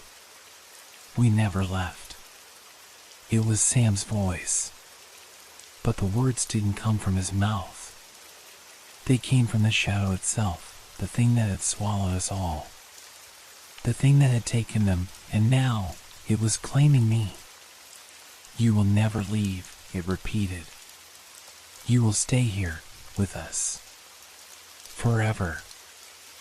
I wanted to run, to scream, but my body wouldn't move. I was frozen again, locked in place, caught in the grip of something I couldn't understand. I watched as the shadow figure came closer, its edges flickering like smoke, its eyes glowing with a terrible light. And then, just like before, I saw Lily. Her form emerged from the shadow, but she wasn't the same. She was still wearing the same clothes, but her face was pale, her eyes wide and empty, like Sam's had been. She didn't look at me. She didn't move. She simply stood there, a hollow figure caught in the dark. It was then that I realized this wasn't the world I knew anymore. This wasn't the same yard. The world had shifted, twisted, and it wasn't just Sam and Lily who were lost. It was me, too. The shadow moved, extending toward me, its cold presence pressing in from all sides. It wrapped around me, its tendrils reaching for my soul. I couldn't breathe. I couldn't move. The more I struggled, the stronger it became. I was trapped in this dark place, this forgotten space, where time had no meaning and reality had been erased. I couldn't hear Sam's voice anymore. I couldn't hear Lily's laugh. All that was left was the cold, suffocating presence of the shadow, and the knowing that I had joined them, that I had become one of them. And then the realization hit me. The shadow wasn't just consuming me. It was consuming everything. It was taking this place, this world, and turning it into a void, a place of nothingness. I had become part of it. There was no escape. And with that, the yard, the memories, Sam and Lily, they all faded away, lost to the darkness.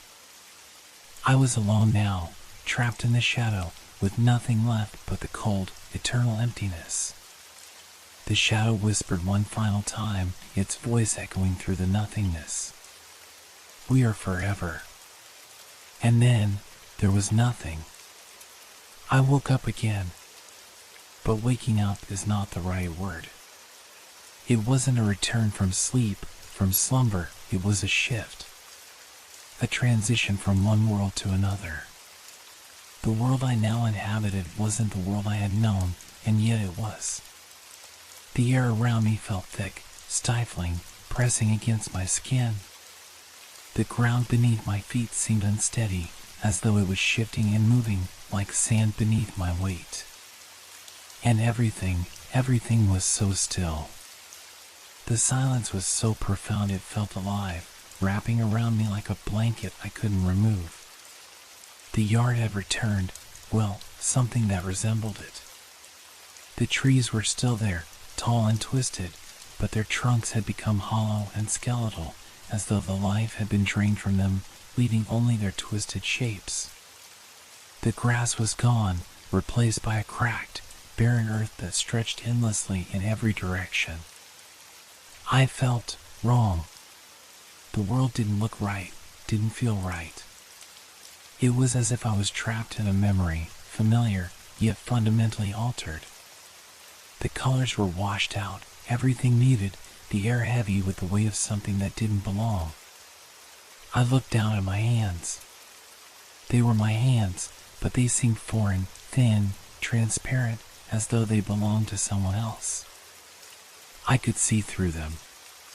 My fingers trembled, my breath coming in short, sharp gasps, but there was no warmth, no life in me. I wasn't sure if I was still alive. And then I heard it.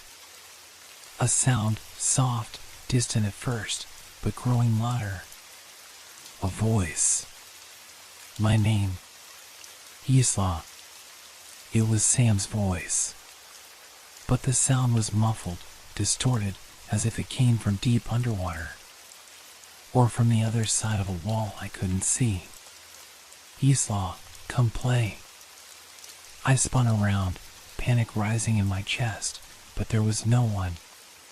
The yard was empty, save for the endless stretch of dead earth and hollow trees.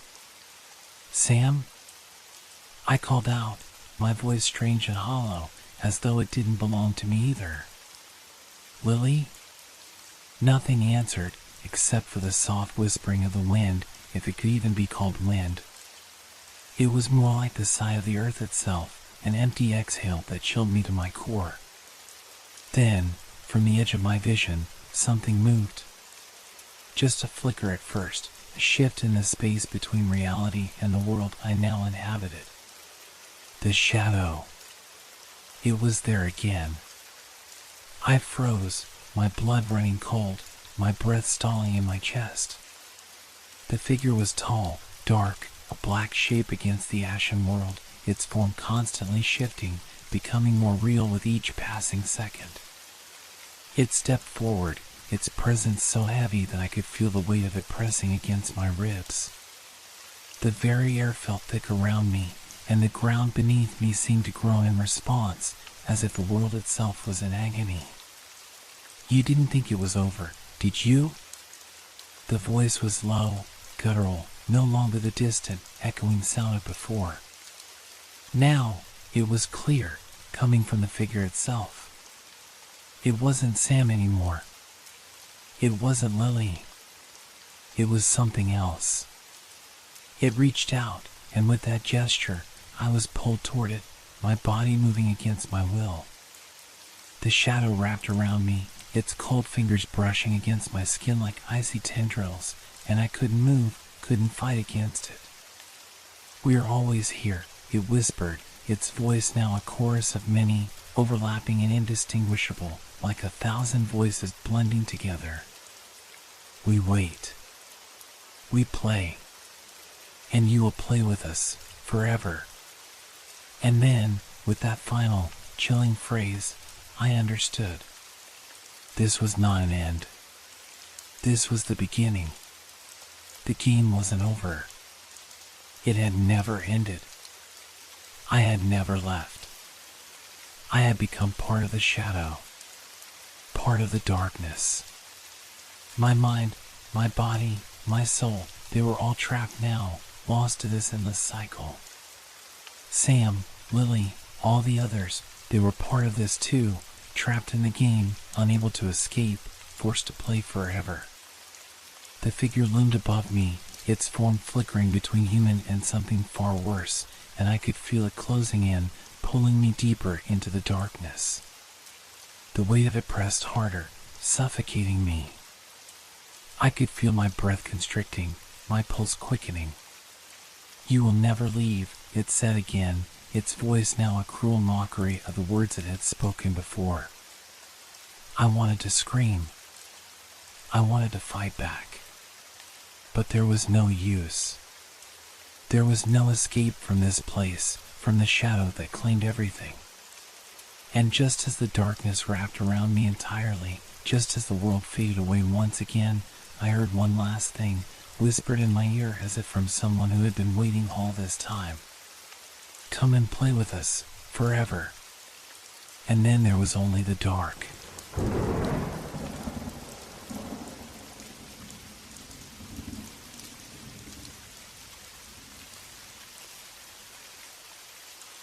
It was supposed to be a quick stop, just a short break before we continued our journey through the desert. The sun was relentless, and the heat shimmered off the ground, warping the horizon into something otherworldly. My name is Jack, and I was traveling with 3 others, Emma, our navigator, Leo, the quiet one, and Rachel, who always had a way of getting us lost and then finding the best places to stop. We had been driving for hours, the endless expanse of sand stretching in all directions. Our water supplies were running low, and the air in the car had become thick and suffocating. It was then that Emma, squinting through the haze, spotted something in the distance.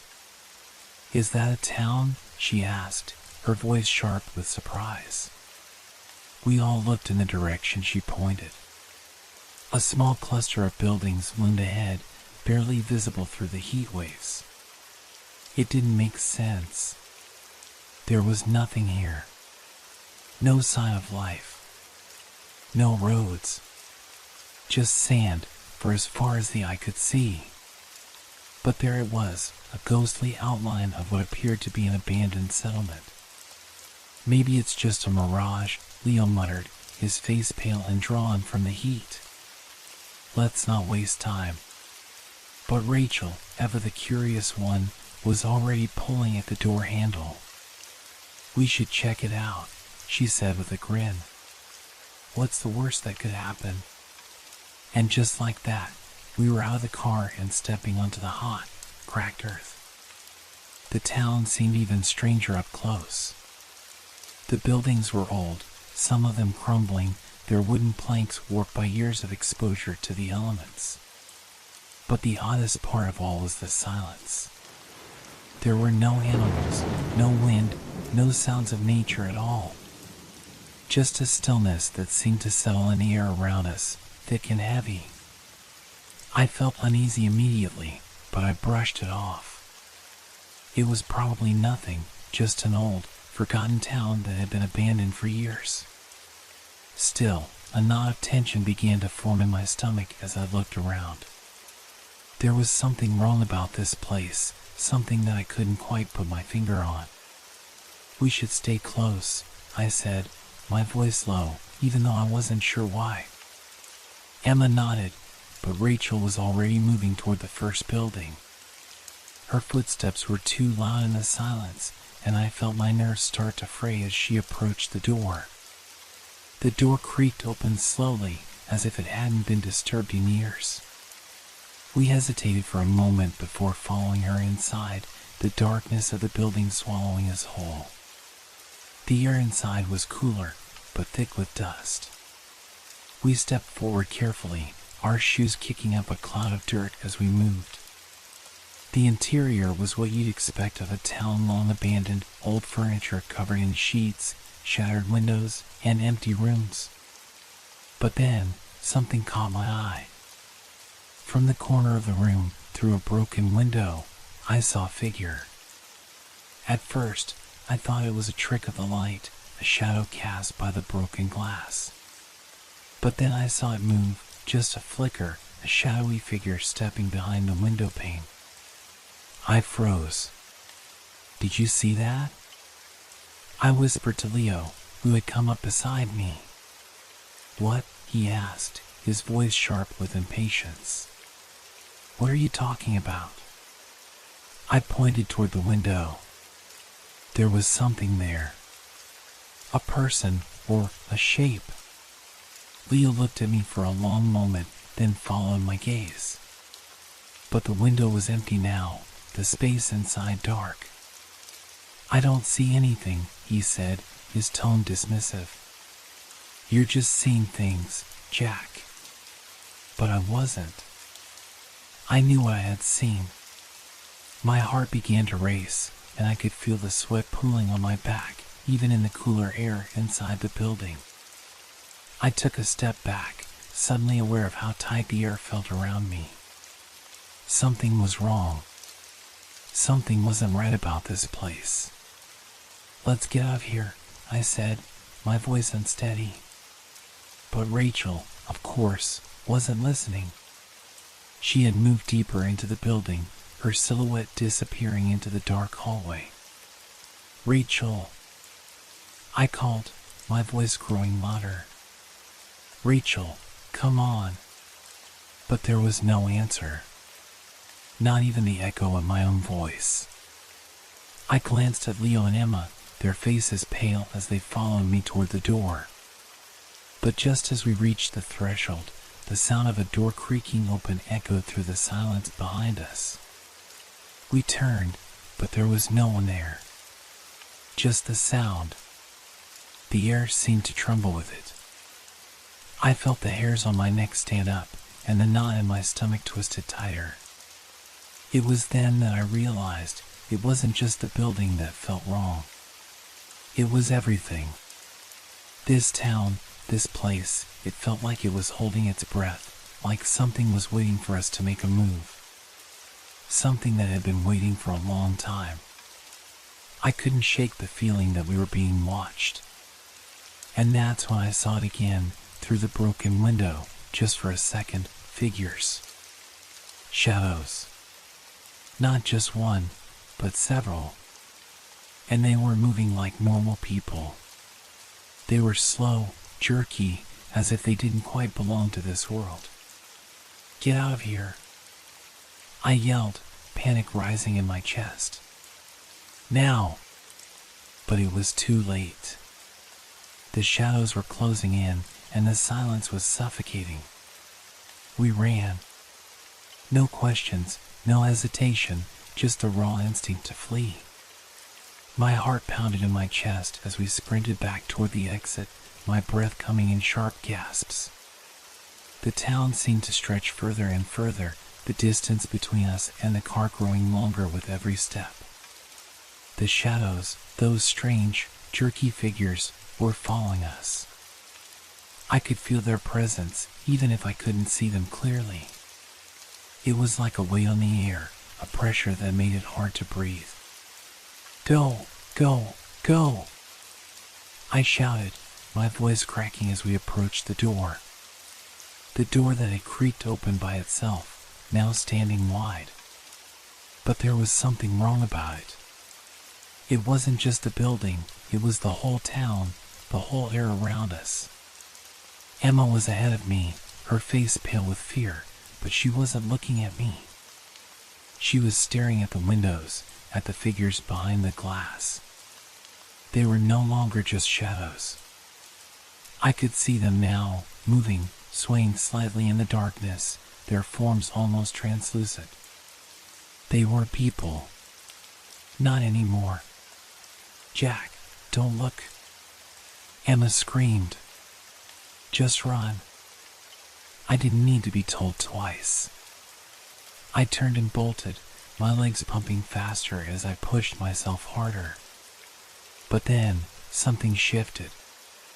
A soft whisper, like a voice on the wind, reached my ears. It was faint, barely audible, but it was there, curling around my mind, tugging at my thoughts. "Leave."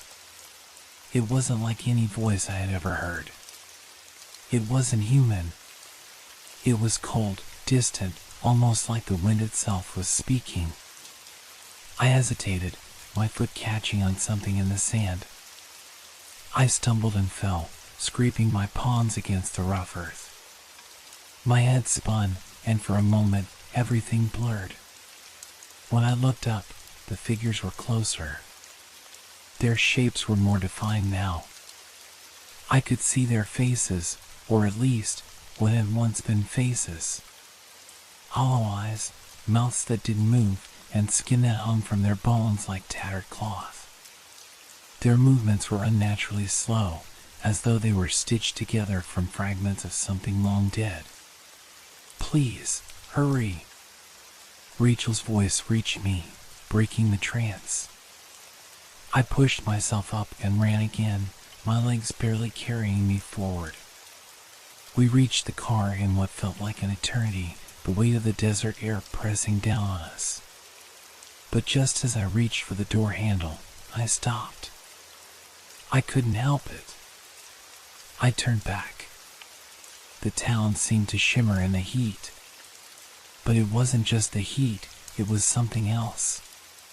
The figures, those twisted things, were no longer in the windows. They were standing in the streets, just watching us, waiting.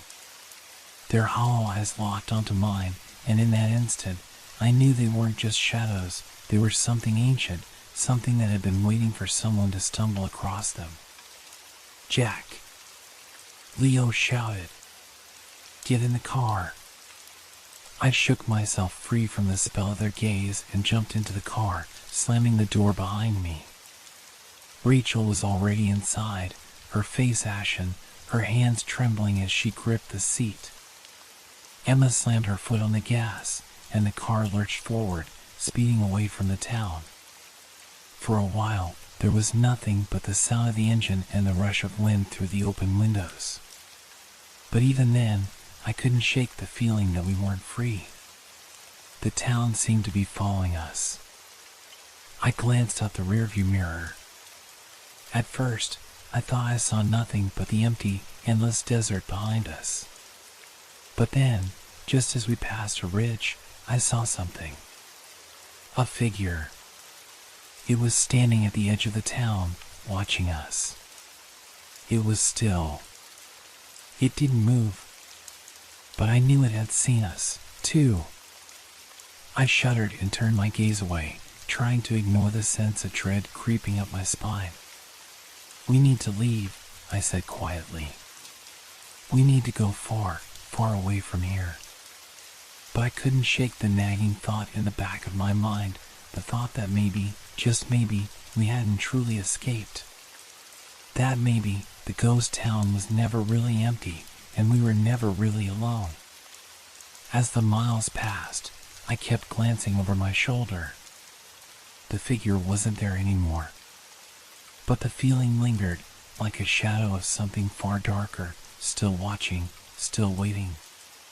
And deep down, I knew one thing for certain, we would never truly escape it.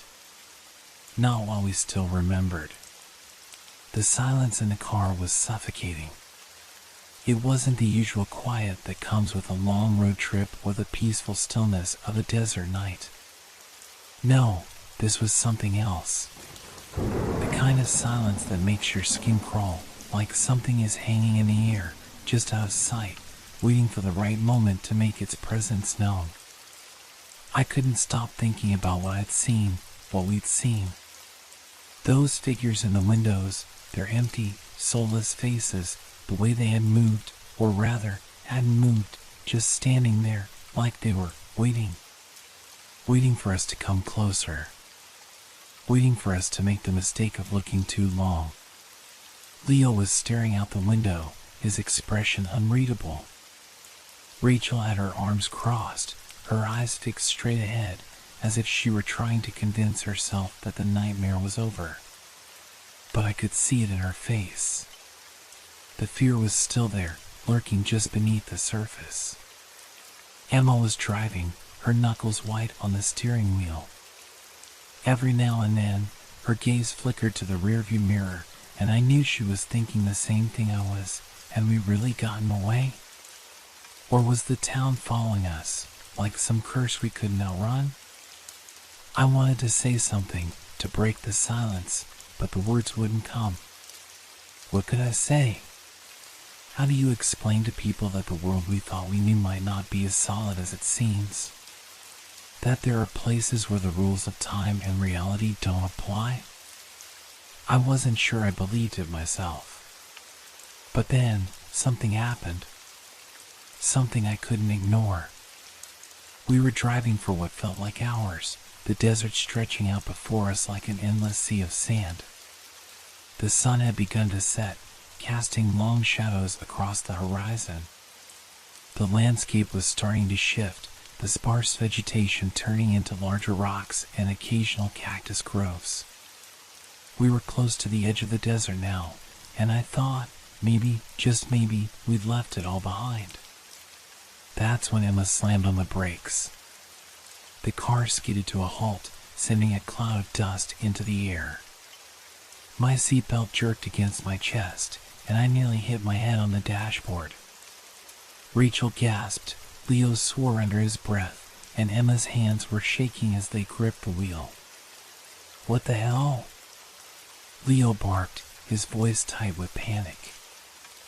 I looked out the window, my heart racing again. There, in the distance, was something I couldn't explain.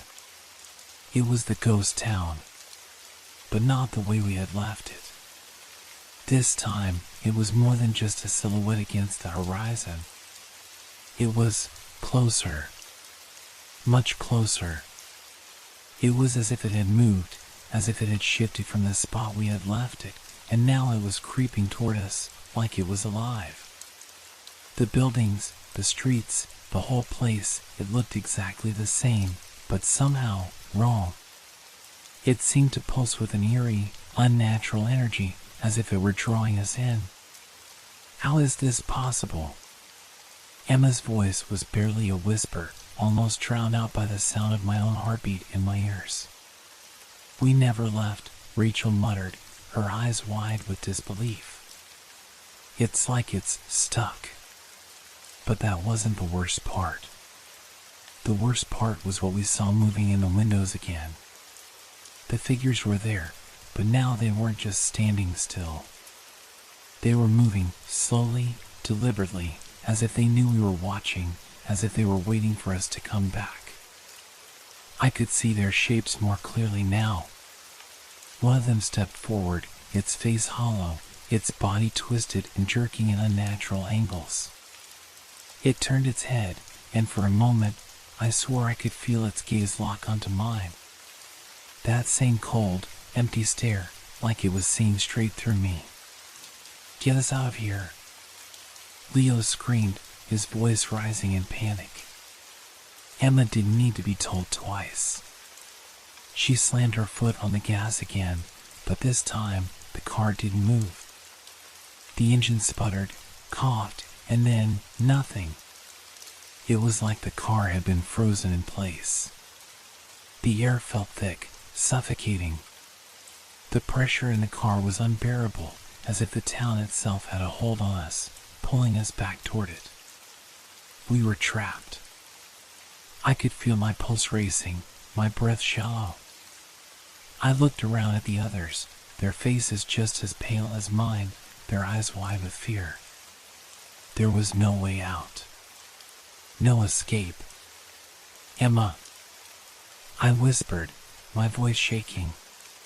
"What do we do now?" But Emma didn't answer.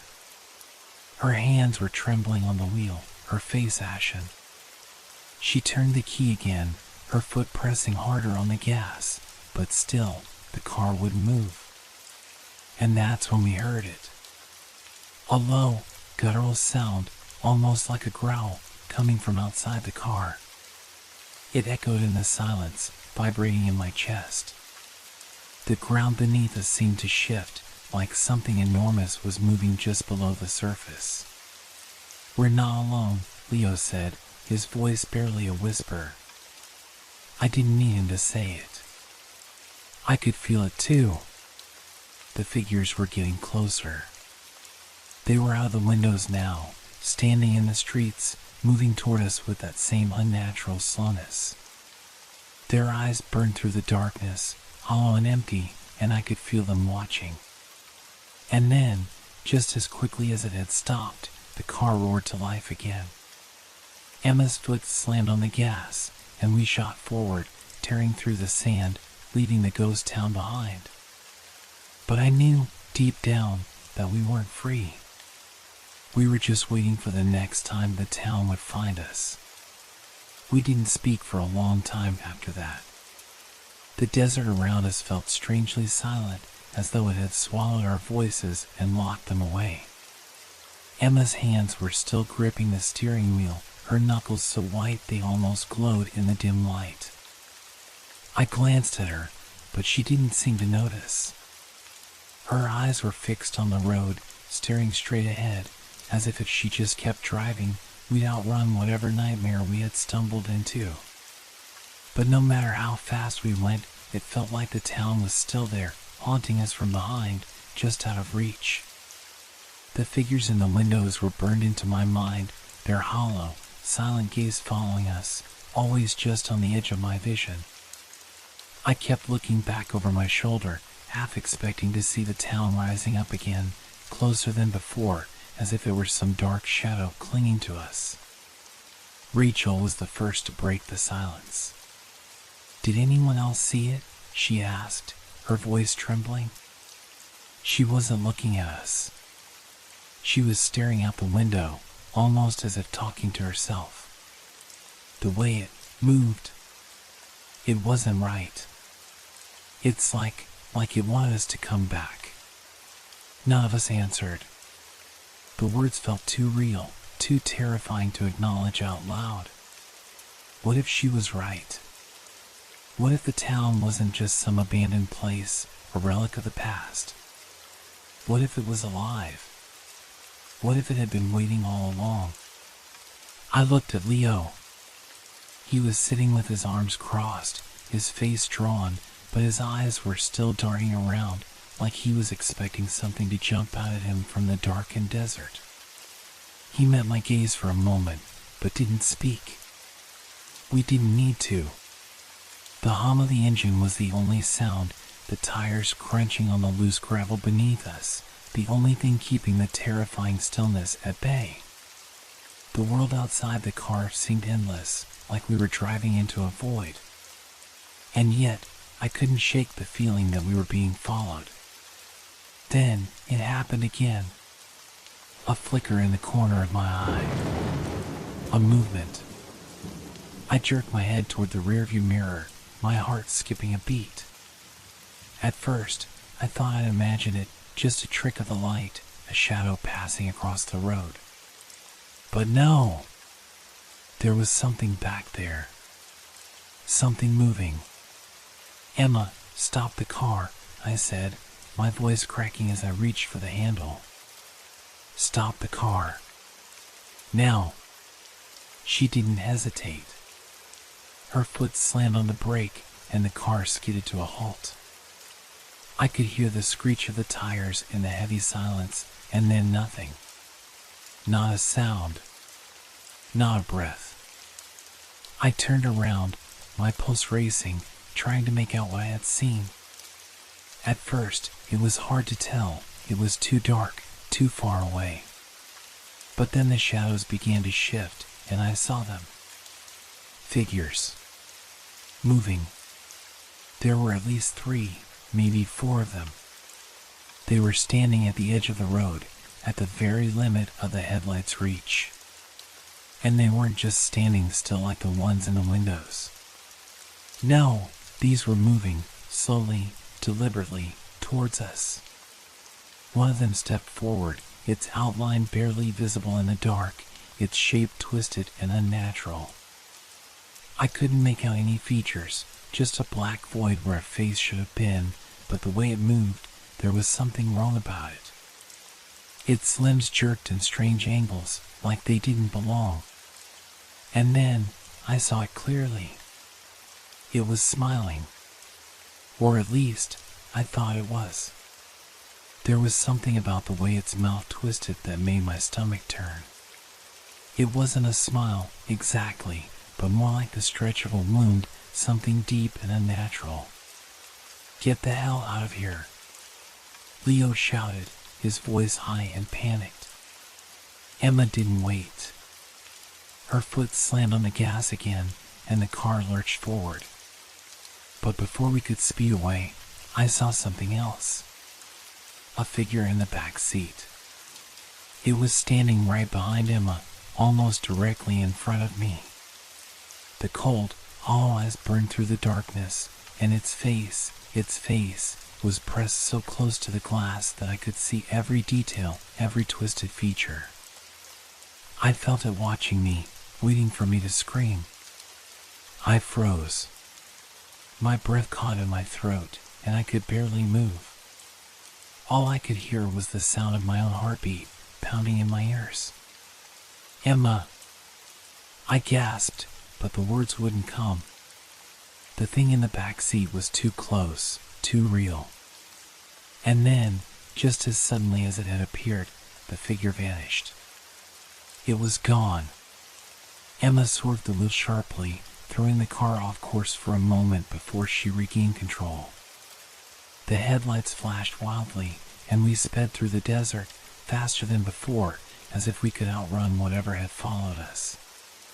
But I didn't believe we could outrun it. No, this wasn't something we could leave behind. This wasn't just a ghost town. It was hunting us.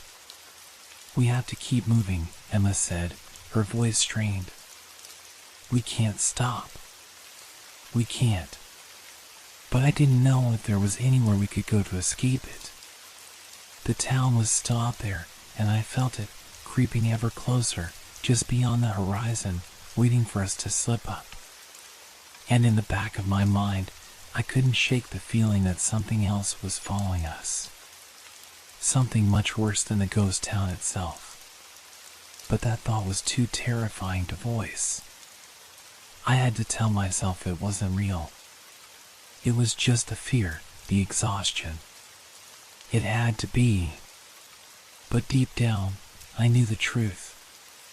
It was just beginning. We didn't speak for the rest of the night. The desert stretched out endlessly in front of us, a barren, lifeless world that seemed to mock our fear.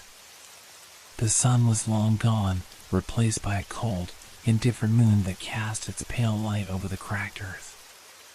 The headlights of the car were our only connection to the world, carving out a narrow path through the darkness. But even the headlights didn't seem to offer any real comfort. The shadows around us grew longer, more sinister, as if the night itself was conspiring to trap us.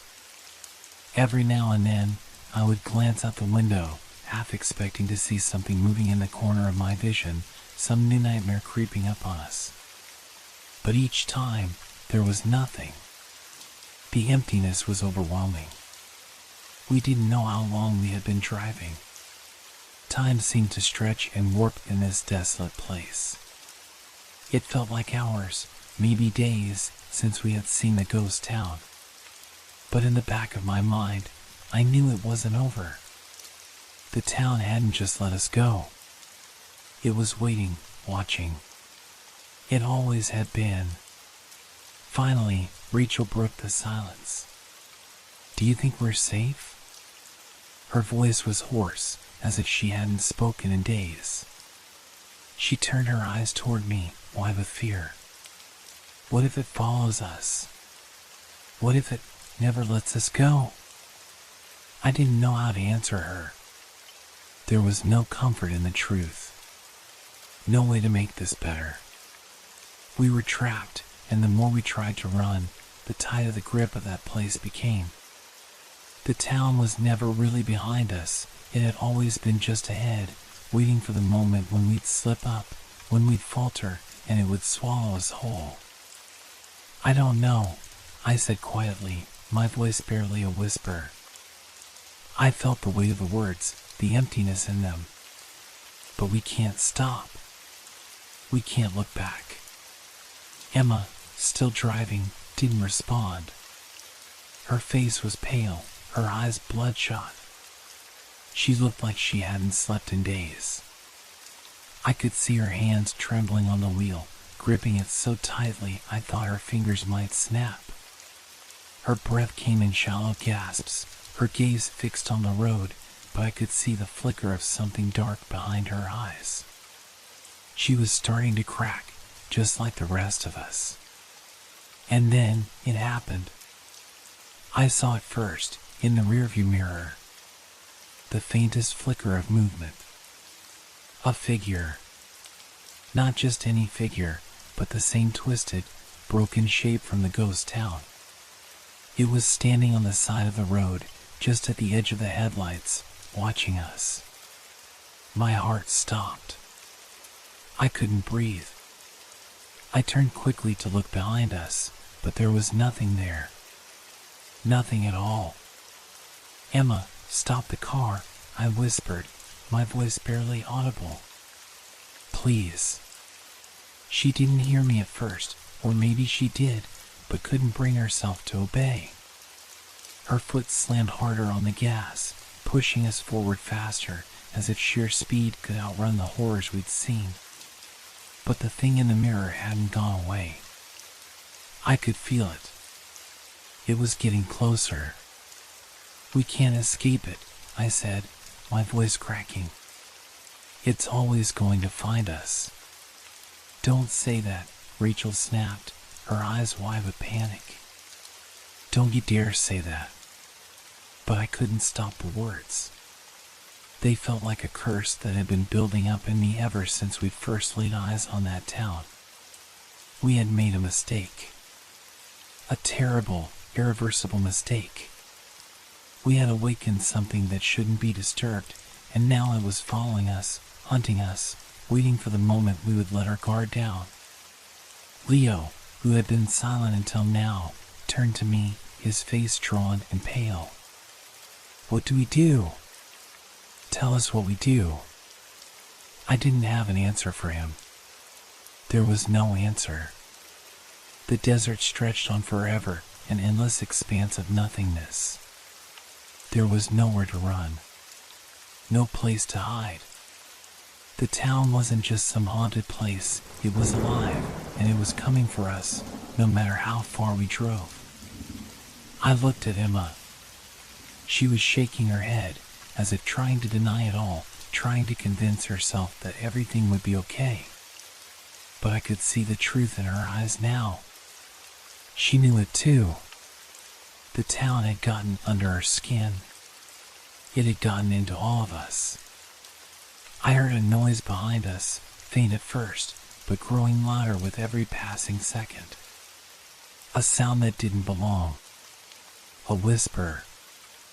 A hum. Like a voice calling us from the darkness.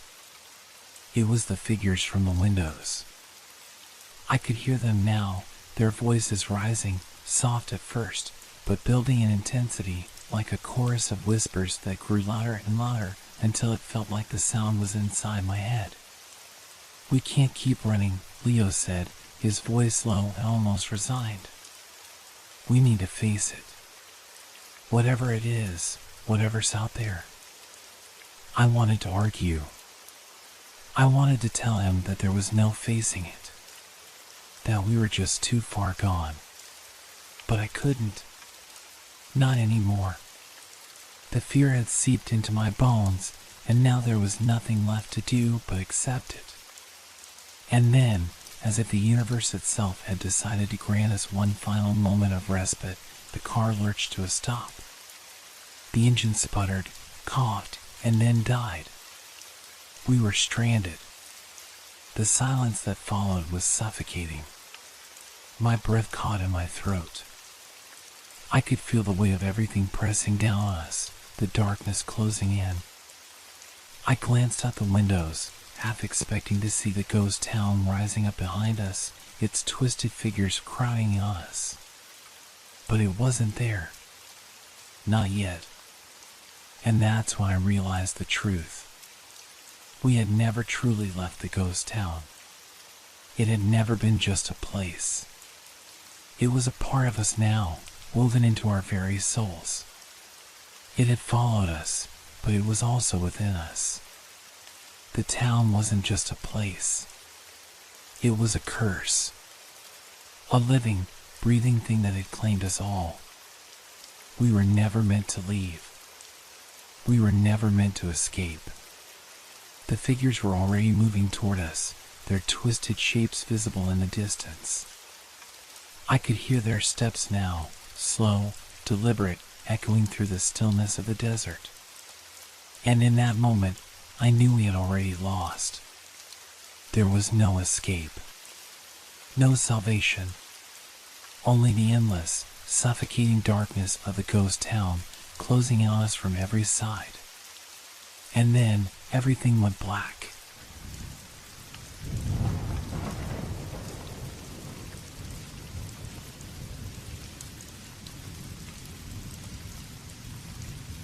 It was late afternoon when I first noticed him. I had arrived at the station with a slight headache, the kind you get from being on the road too long, and a feeling of unease that I couldn't quite place.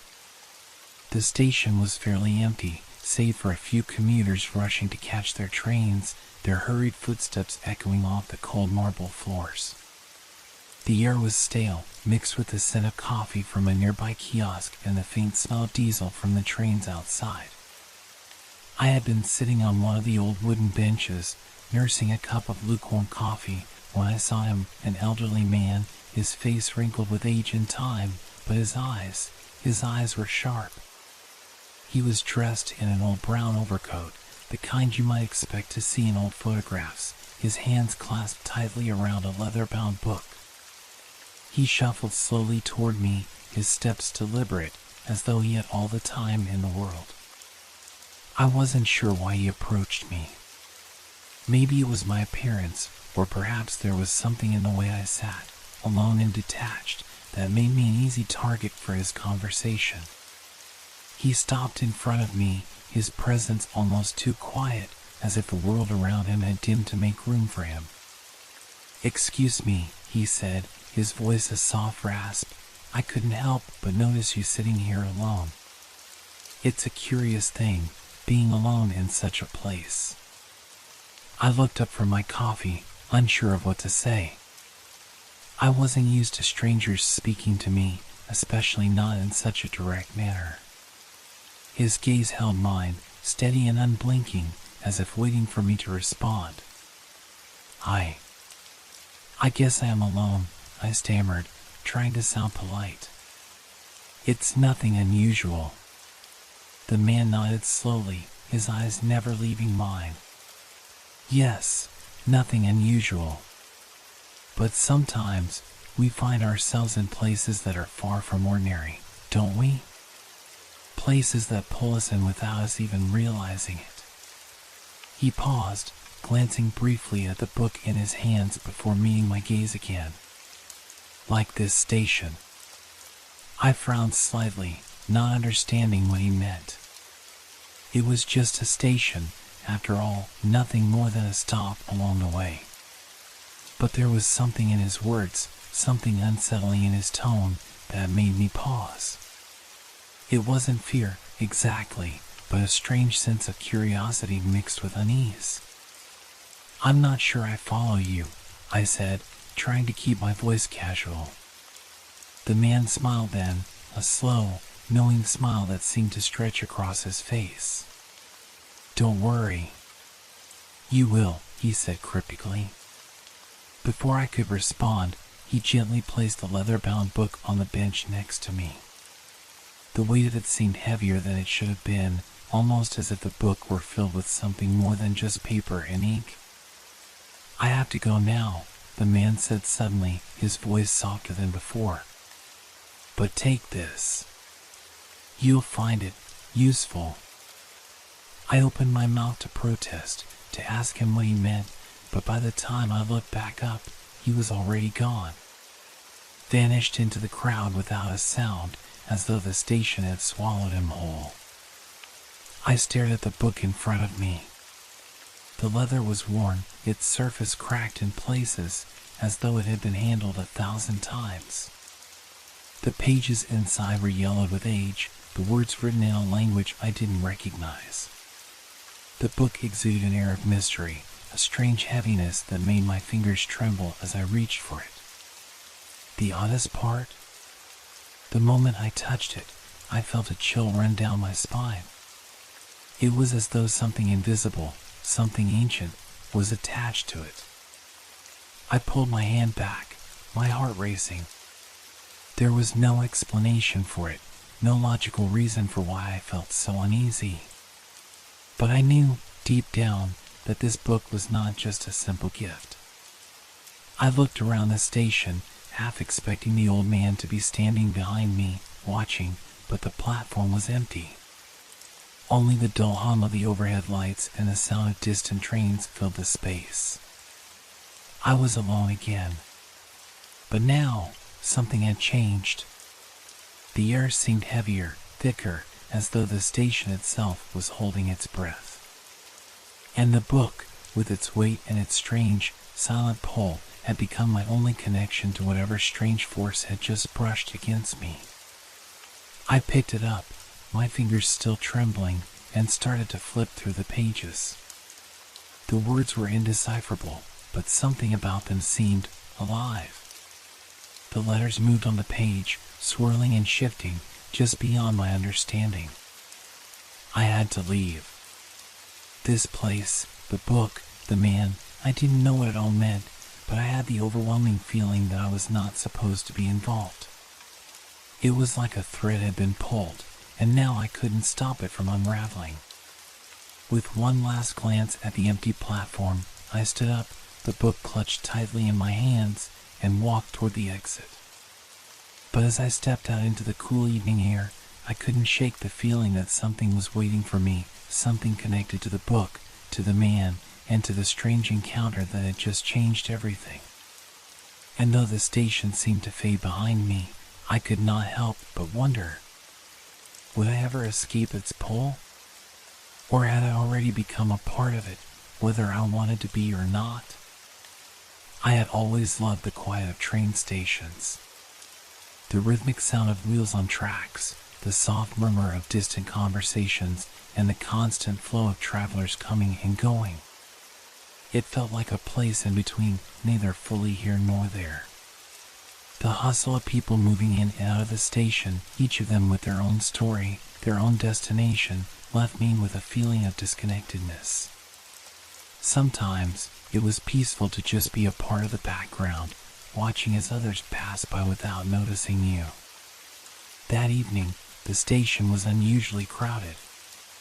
A storm had rolled in earlier, and now the skies were dark, heavy with the promise of more rain. The air was thick, clinging to everything, making the already claustrophobic space feel even smaller.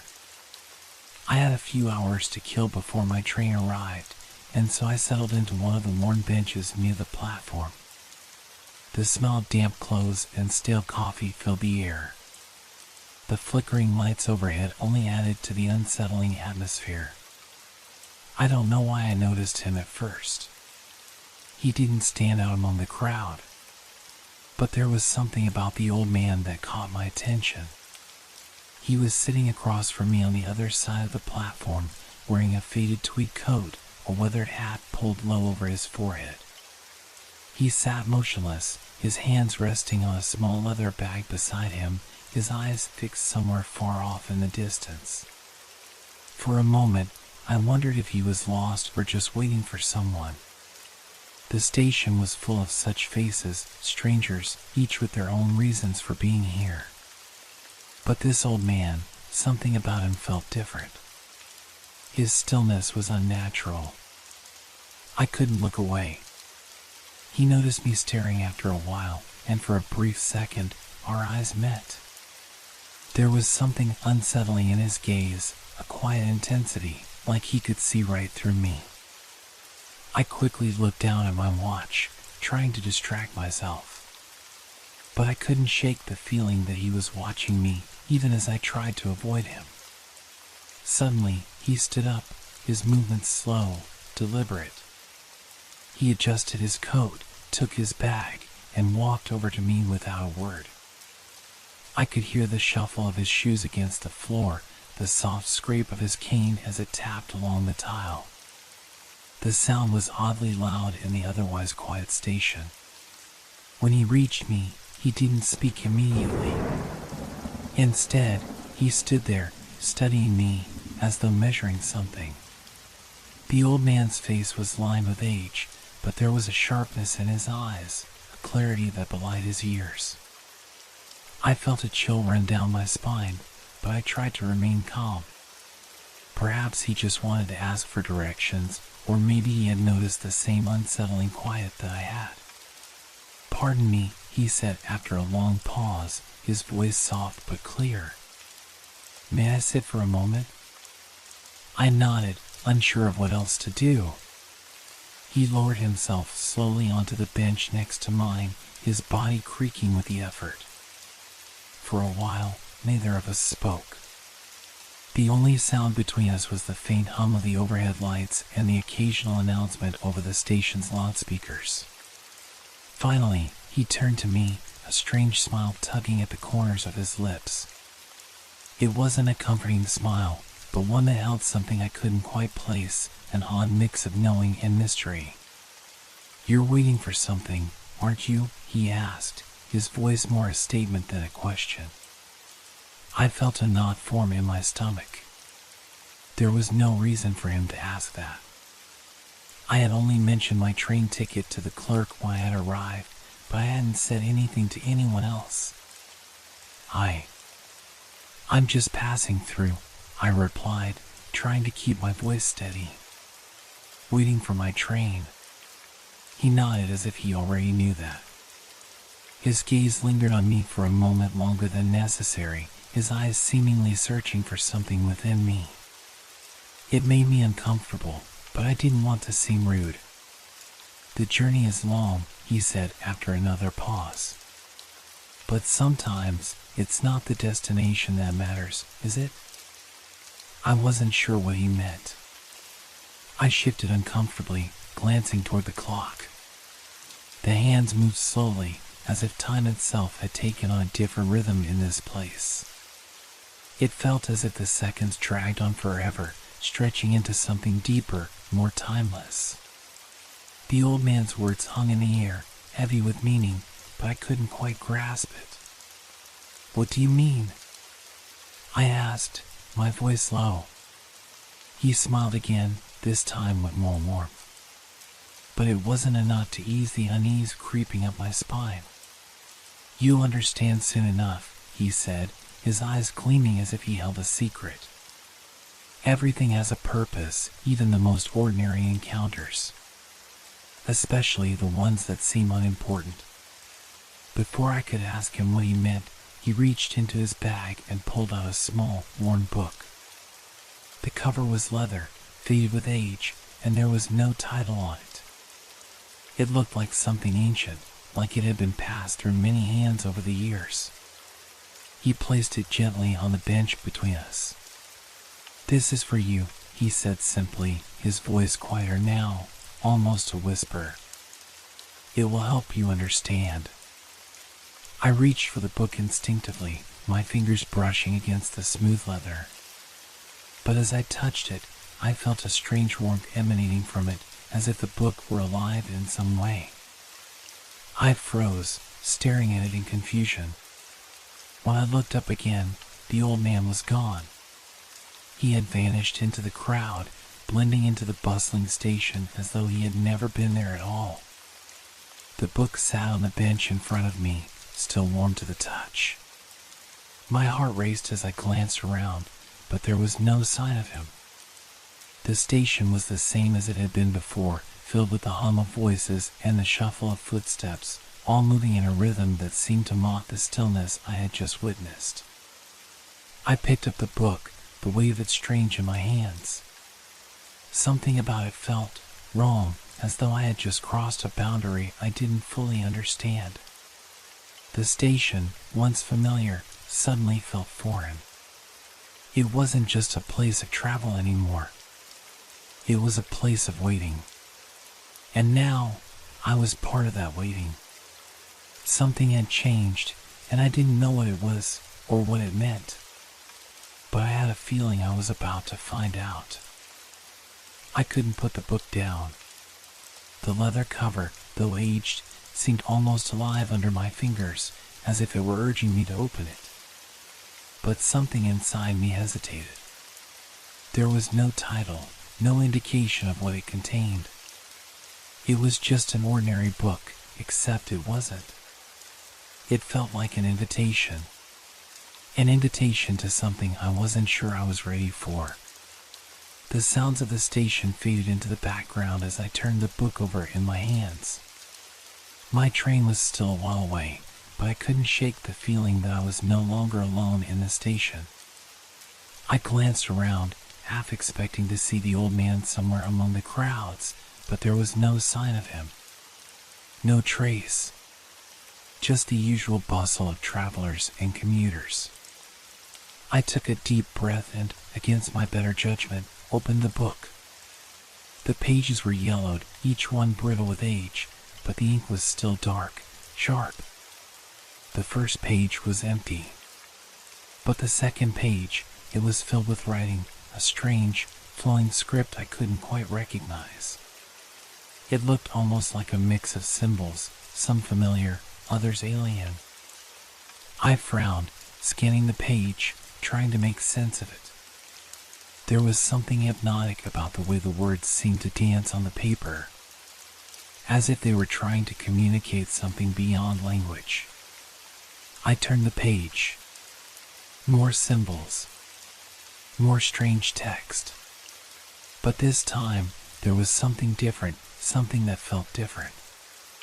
My eyes blurred for a moment, and when I refocused, the words were no longer in the unfamiliar script. They were in English. When the station whispers, listen. I blinked, sure I had imagined it, but the words were clear. They were there, printed in plain text on the page. I flipped through a few more pages, eager to find more, but the book remained silent, empty pages, save for the occasional strange scrawl or word I couldn't decipher. I had just about given up when I felt it, a strange sensation, like a faint whisper in the back of my mind, the sort you get when you're not quite sure if you've heard something or if you're imagining it. I glanced up, my heart skipping a beat. The station was still crowded, but there was a strange stillness in the air now, as though everyone around me was holding their breath. The whispers came again, soft at first, like the wind brushing through the trees. But they grew louder, clearer. When the station whispers, listen, the words in the book pulsed in my mind. I looked around, feeling a cold sweat break out across my back. I was sure no one else could hear it. It was too subtle for that. But it felt so real. The air seemed to thicken, and I noticed for the first time how strange the station felt. The hum of voices, the clatter of luggage, the distant echo of announcements, all of it felt muffled now, as if it were happening far away. The whispers grew louder, more urgent. I clutched the book in my hands, gripping it tightly. It was as if the entire station were breathing in time with me, with the book, with the whispers. And then, as suddenly as it began, the noise died. The station was normal again, just a place full of people, waiting for their trains. But I was changed. I could feel the shift. The quiet tension in the air, the sense that someone, was watching me.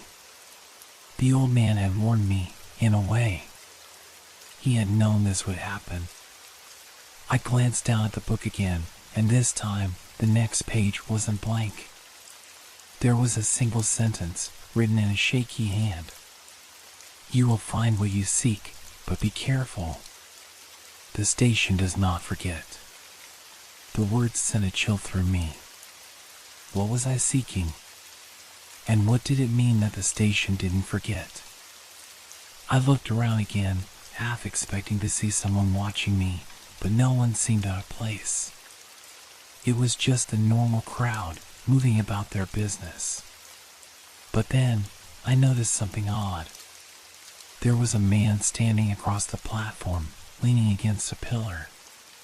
His face was obscured by a wide-brimmed hat, but I could tell he was watching me. There was no mistaking the intensity of his gaze. The hairs on the back of my neck stood on end.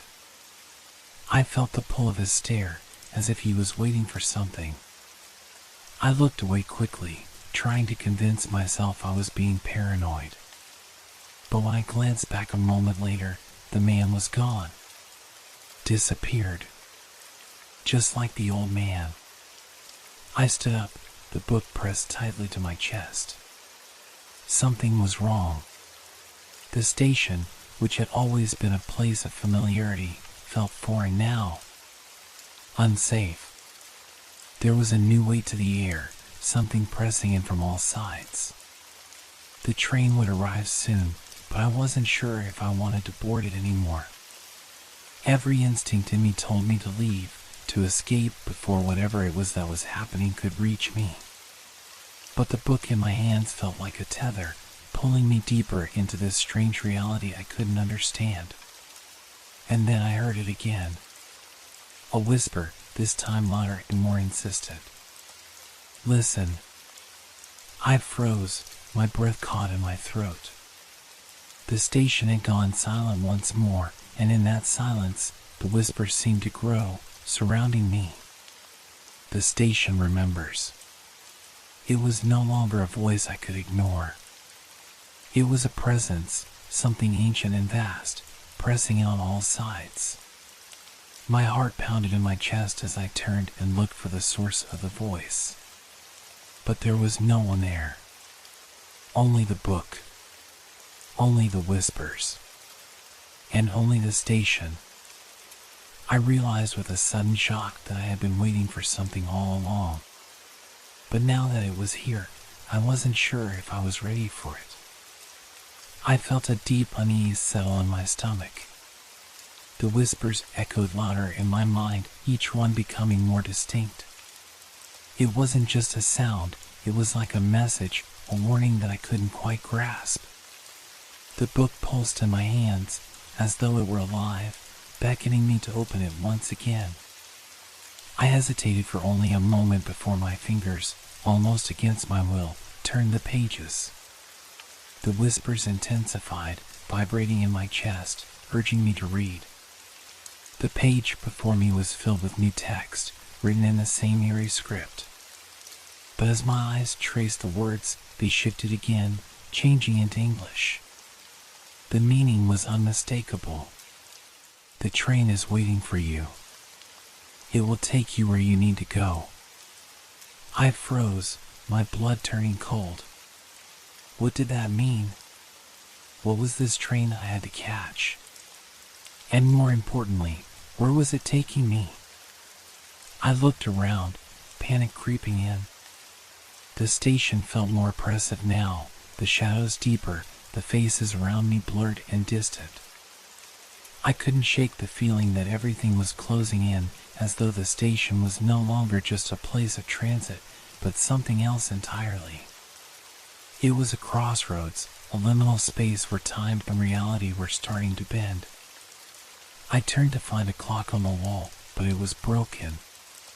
The hands had stopped moving, frozen in an hour I couldn't make out. And then I saw it. Across the platform, in the farthest corner of the station, there was a train.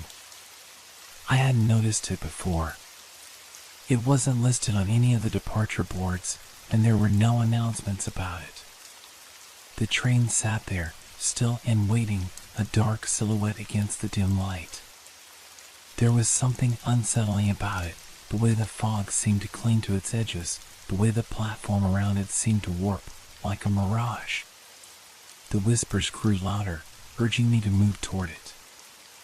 I could hear them now, clear and unmistakable. Go. I had no choice. The compulsion was too strong. With a shaking breath, I stood up, clutching the book to my chest. Every step I took toward the train felt heavier, as if the very air was thickening around me, pulling me deeper into whatever was happening. I didn't know if I was running towards something or fleeing from it. But I couldn't stop.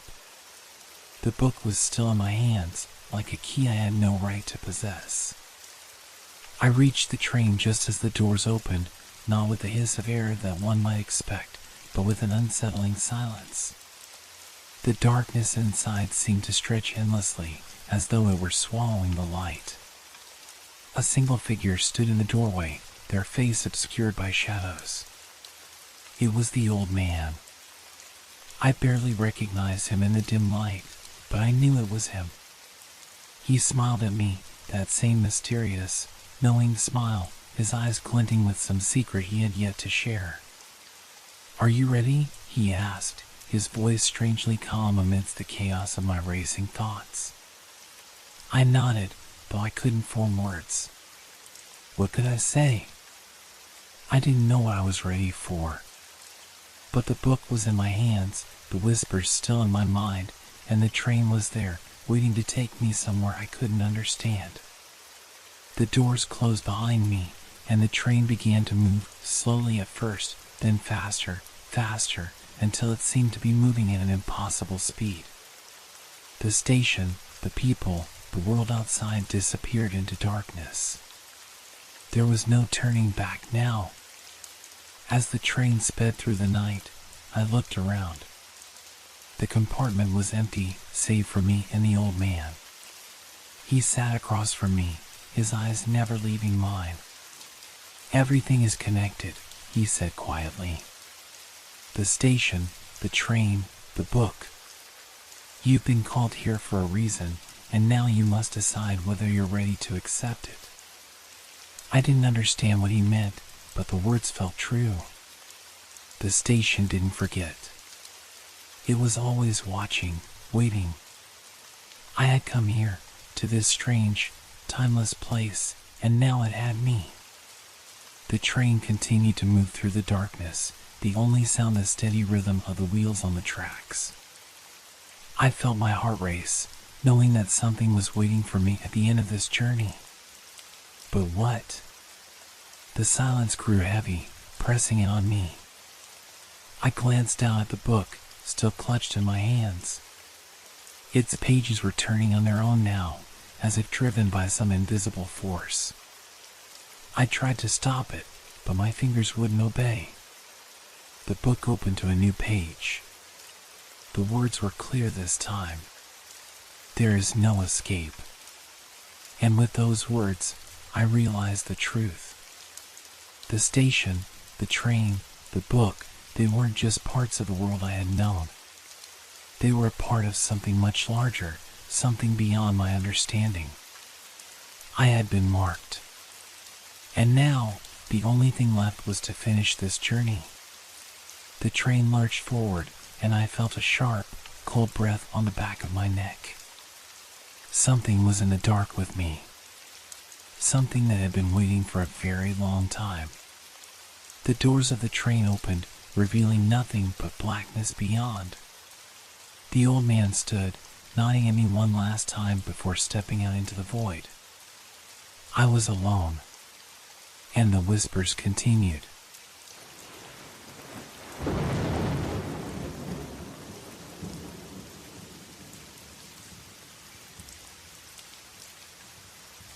It was a quiet Thursday afternoon when the knock came.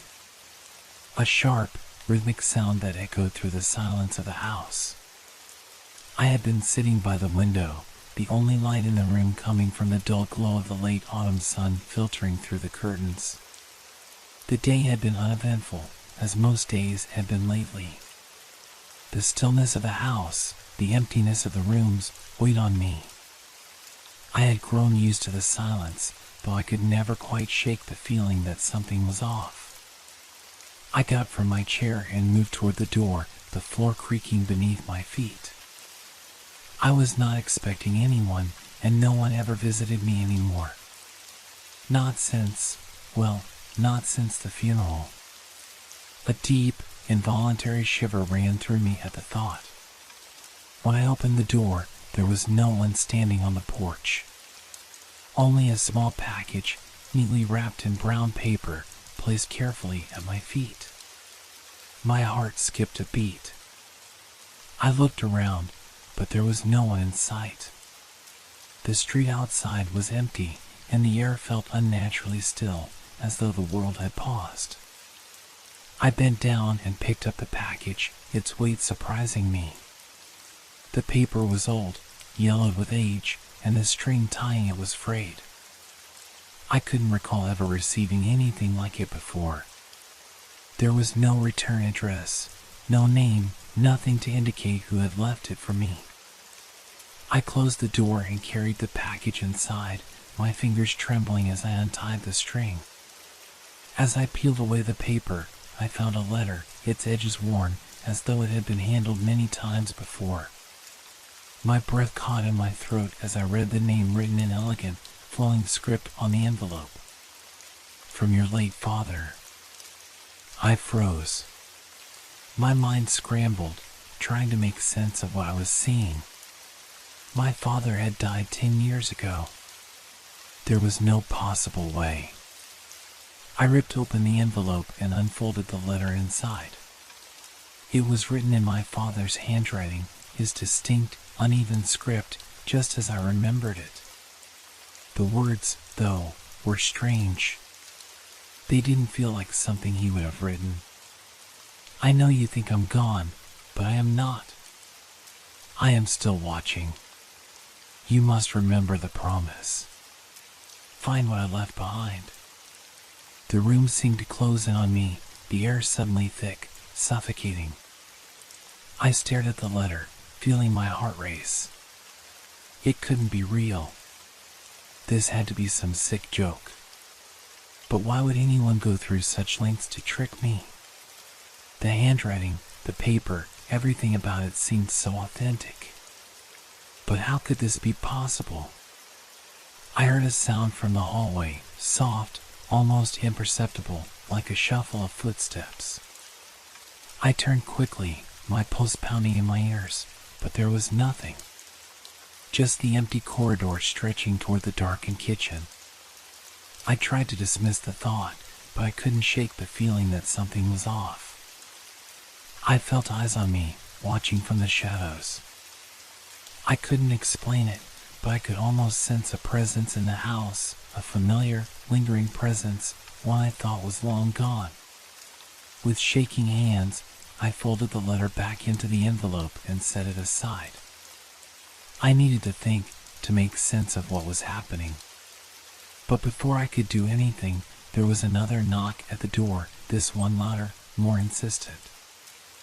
I stood frozen for a moment, my heart skipping a beat. I glanced at the clock. It was only a few minutes since the first knock. Who could it be now? I moved toward the door slowly, my mind racing. When I opened it, I didn't see anyone. But there, on the porch, was another package, this one larger than the first. I bent down again, my heart hammering in my chest, and picked it up. My mind was reeling. There was no way this could be happening. As I brought the package inside, I noticed something. This one was heavier. The weight of it seemed wrong, almost unnatural. I hesitated before opening it. Was I ready for what I might find? My thoughts circled, a whirlpool of confusion and fear. I couldn't ignore it. Something had started, something I couldn't stop. I unwrapped the second package, my hands slick with sweat, and found another letter inside. This one was much longer, written in the same familiar handwriting. I knew you would find the first letter. And now you must understand the truth. There are others who will come, and they will help you. But you must be ready. The past is never truly gone. It waits, hidden in the corners, in the silence. The truth will come for you, whether you are prepared or not. I dropped the letter, the paper crumpling in my hands. My mind was spinning. What was happening? Why was this happening? The room seemed to grow colder, and I shivered involuntarily. A shadow passed by the window, and I turned quickly. But there was nothing there. Nothing, except the growing feeling that whatever was going on, it was only just beginning. I sat down on the couch, the letters lying heavy in my lap. My head was a whirlwind of confusion. How could this be happening? My father had died so many years ago, and yet here I was, holding letters from him. Letters that seemed to suggest that the past was still very much alive. It was as though some invisible thread was pulling me back, dragging me into something I couldn't understand. I looked at the clock on the wall. Only a few minutes had passed since the second knock, but it felt like hours. The silence in the house was deafening. The kind of silence that presses in on you, makes every small noise seem impossibly loud. I was alone. Or at least, I thought I was. I stood up, pacing the room, the floor creaking under my feet. I couldn't stay here, couldn't keep sitting in this house where everything felt wrong. My mind raced, and I couldn't focus on any one thought for long enough to make sense of it. The letters, they weren't just strange. They were terrifying. They spoke of things that made no sense, things I didn't want to understand. I could almost hear my father's voice in my head, but it was distorted, like an echo from a dream. I looked back at the second letter, still crumpled in my hands. The words danced in my mind. The past is never truly gone. It waits, hidden in the corners, in the silence. What did it mean? What could I do with this knowledge? Was it a warning? Or something worse? My heart raced again, and I could feel the pulse in my ears. I had to get out. I needed to breathe. I needed to leave this place before my mind broke under the weight of it all. I grabbed my coat and rushed out the door, hoping to outrun the dread that had been building inside me. But as soon as I stepped outside, the air hit me like a wall. It was cold, colder than I had expected, even for late autumn, and the sky above was a dull gray, as if the sun had been swallowed up. The street was empty, just as it had been when I first got the package. No one in sight. The silence was unbearable, and I felt a strange pressure in my chest. It was as if the world had been muted, the life in it sucked out. There were no cars, no footsteps, not even the distant hum of traffic. Just the heavy quiet. As I walked down the street, trying to shake the feeling of being watched, I caught sight of something in the corner of my eye. A figure, standing just beyond the row of trees near the park. My heart skipped a beat. It wasn't much, just a shadow, a silhouette, but it was enough to stop me in my tracks. I turned my head, but the figure was gone. I shook my head, trying to clear the fog of fear clouding my thoughts. It was nothing. Just my imagination, playing tricks on me. The kind of tricks it always plays when you've been sitting in a quiet house for too long, reading letters from the dead. But even as I told myself this, I couldn't shake the feeling that something wasn't right. I felt exposed, as if the world was waiting for me to make a mistake. I kept walking, trying to calm myself. The feeling of unease wouldn't leave, though. It clung to me like a shadow, just out of reach, but always present. I turned the corner, heading toward the small cafe at the end of the street. A cup of coffee, something warm, might help me clear my head. As I approached the cafe, I saw something that made my blood run cold. There, standing just outside, was the postman. He wasn't anything remarkable. Just an older man in a dark blue uniform, his cap slightly askew. He was holding a letter, one that looked exactly like the ones I had received earlier. But what made my stomach churn was that he was staring directly at me, his eyes hidden beneath the brim of his cap. I stopped in my tracks, feeling a cold sweat break out across my forehead. How had he gotten here? How did he know I'd be walking this way? He didn't move. He just stood there, watching me. And for a moment, I was rooted to the spot, unable to do anything but stare back at him. Finally, I forced myself to look away, pushing forward, my steps quickening. I could hear his footsteps behind me, slow, deliberate. Every time I turned a corner, I could hear the soft shuffle of his shoes following me, always just a few paces behind. But when I looked back, there was no one there. It was as though he was a phantom, an echo that was there but not there. My pulse quickened, and I felt my chest tighten. I had to get away from him. Had to escape whatever this was. The postman, the letters, this whole thing was too much. Too much for me to bear. But when I reached the cafe, I didn't stop.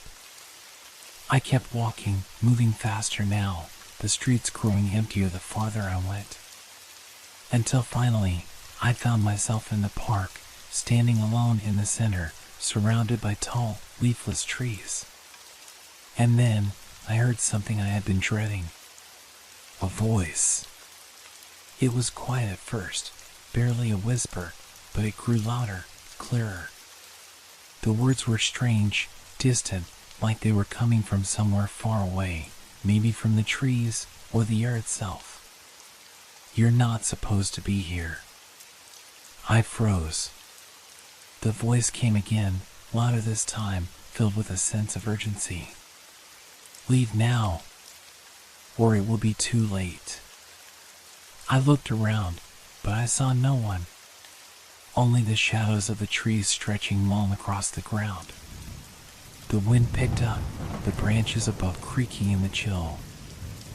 I turned quickly, running back toward the street, but my feet felt heavy, as though the ground itself was trying to hold me in place. The city was silent, suffocating, and I couldn't help but feel that it was all closing in on me. And then I heard it again. The unmistakable sound of footsteps echoing in the distance. Thump, thump, thump, coming closer. The sound of footsteps grew louder, more distinct. Thump, thump, thump. It wasn't just one set of footsteps, it was multiple, as if the street itself was coming alive with movement. Panic surged through me, and I found myself sprinting down the narrow path that wound through the park, my breath shallow and fast. I didn't dare look behind me. Every nerve in my body screamed for me to keep running, to escape whatever was following me. The air was thick, heavy with an unnatural stillness, like the world had been frozen in time. The footsteps were all around me now, echoing through the empty park as if they were closing in, following my every move. I ran faster, my heart hammering in my chest. The trees blurred past me, their branches reaching out like skeletal hands, as though they were trying to catch me, to pull me into the shadows. The sound of footsteps intensified, yet there was still no one to be seen. Was I imagining it? Had I finally cracked under the pressure of the letters? No, I couldn't convince myself of that anymore. This wasn't just in my mind. Something was here. Something that shouldn't be. I stumbled on a loose stone and fell to my knees, scraping my hands on the cold, damp ground. I gasped, pushing myself up again, but my legs felt weak, as though they could barely hold me. The footsteps paused for a moment, and I dared to look over my shoulder. And then I saw him. The postman. He stood at the edge of the park, his figure shadowed and blurred by the fading light, but his presence was unmistakable. His eyes, hidden beneath his cap, were fixed on me, unblinking. He wasn't moving. He just stood there, watching. Waiting. I felt a chill crawl up my spine as I tried to force myself to move, to run. But my legs wouldn't cooperate. The air around me seemed to freeze, and my body felt paralyzed, as if the weight of the moment had trapped me in place. The postman took a step forward. Thump. Another step. Thump. The sound of his feet was like a drumbeat in my ears, steady and relentless. Each step carried a weight, as though the ground itself was resisting his presence. "Leave me alone," I whispered, my voice barely audible over the pounding of my heart. But the postman didn't respond. He just kept coming, his footsteps slowly closing the distance between us. I had to move. I had to do something. Desperately, I scanned the park for an escape. My eyes landed on the gate that led back to the street. It was still a few hundred feet away, but it was the only way out. I forced my legs to obey, pushing myself up from the ground and stumbling forward. Each step felt heavier than the last, and my body screamed in protest, but I couldn't stop. Not now. The postman's footsteps grew louder, almost deafening, and I knew he was right behind me. I didn't dare look back. I couldn't.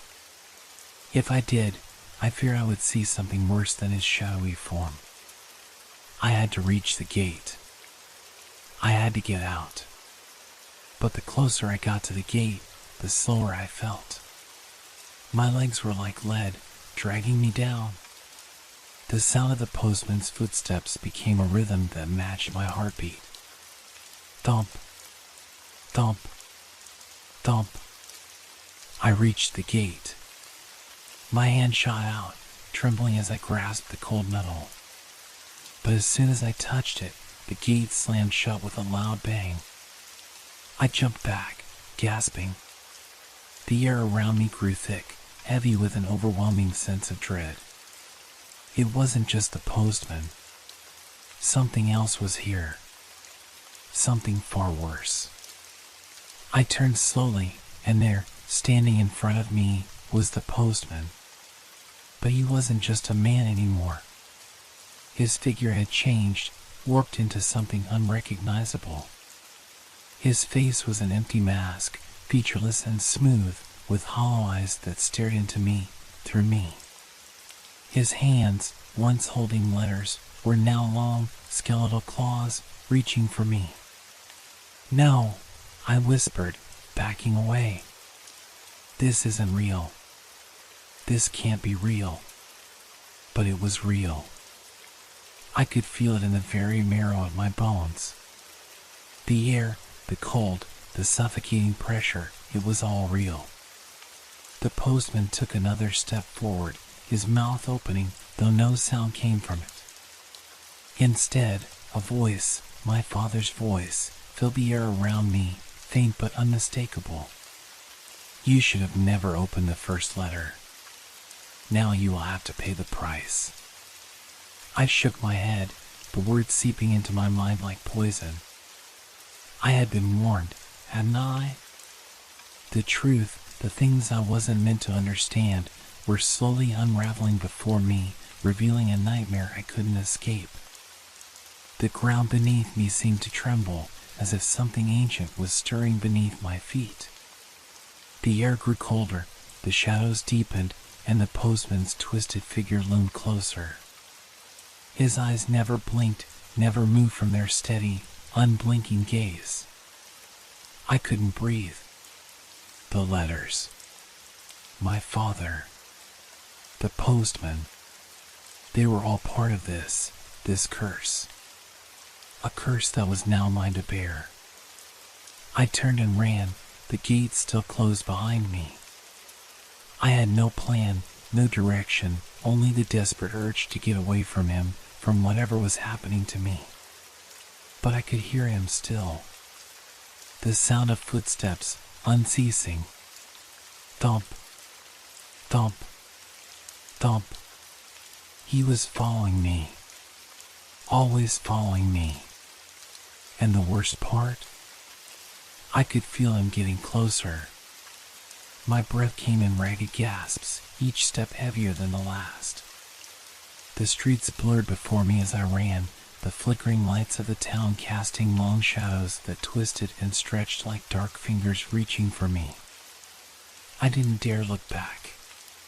The thought of seeing that twisted, featureless face, the postman, pursuing me, filled me with a terror too overwhelming to bear. The world felt unreal, like I was trapped inside a nightmare that I couldn't wake from. The night air, once cool and refreshing, now seemed thick with an oppressive heaviness. The normal sounds of the town, the hum of distant voices, the clink of glass, the rustle of trees in the breeze, were all muffled. The only thing I could hear was the relentless beat of my own heart and the unceasing sound of footsteps. Thump, thump, thump. I tried to block it out, to focus on escaping, but it was impossible. The rhythm of the footsteps mirrored my own, matching my frantic pace, growing louder and louder. Each step felt like a countdown, like a clock ticking down to something inevitable. I reached a crossroads, a place where several streets converged, and paused for a moment, desperate for any sign of help. But the streets were empty, completely empty. Not a single soul was in sight. No one to help me, no one to see what was happening. The postman's footsteps stopped just a few yards behind me. I turned, heart racing, but found no one there. The street was empty, the shadows stretching long and deep, but there was no sign of him. Had I imagined it? Was it just my mind playing tricks on me? My body was trembling with exhaustion, my lungs screaming for air, but I couldn't stop. I took a step forward, my eyes scanning the darkness. Then, in the blink of an eye, I saw him. He was standing in the doorway of a nearby building, watching me. The streetlight flickered, casting an eerie glow on his figure. His face, still a smooth, empty mask, stared at me with those unblinking eyes. His hands, long and skeletal, were stretched out before him, fingers twitching like the claws of a predator. I gasped, my heart pounding in my chest. I knew then that I couldn't outrun him. No matter how fast I ran, he would always be there, following me, waiting for the right moment to strike. "You can't escape," his voice echoed in my mind. It wasn't a sound, not really.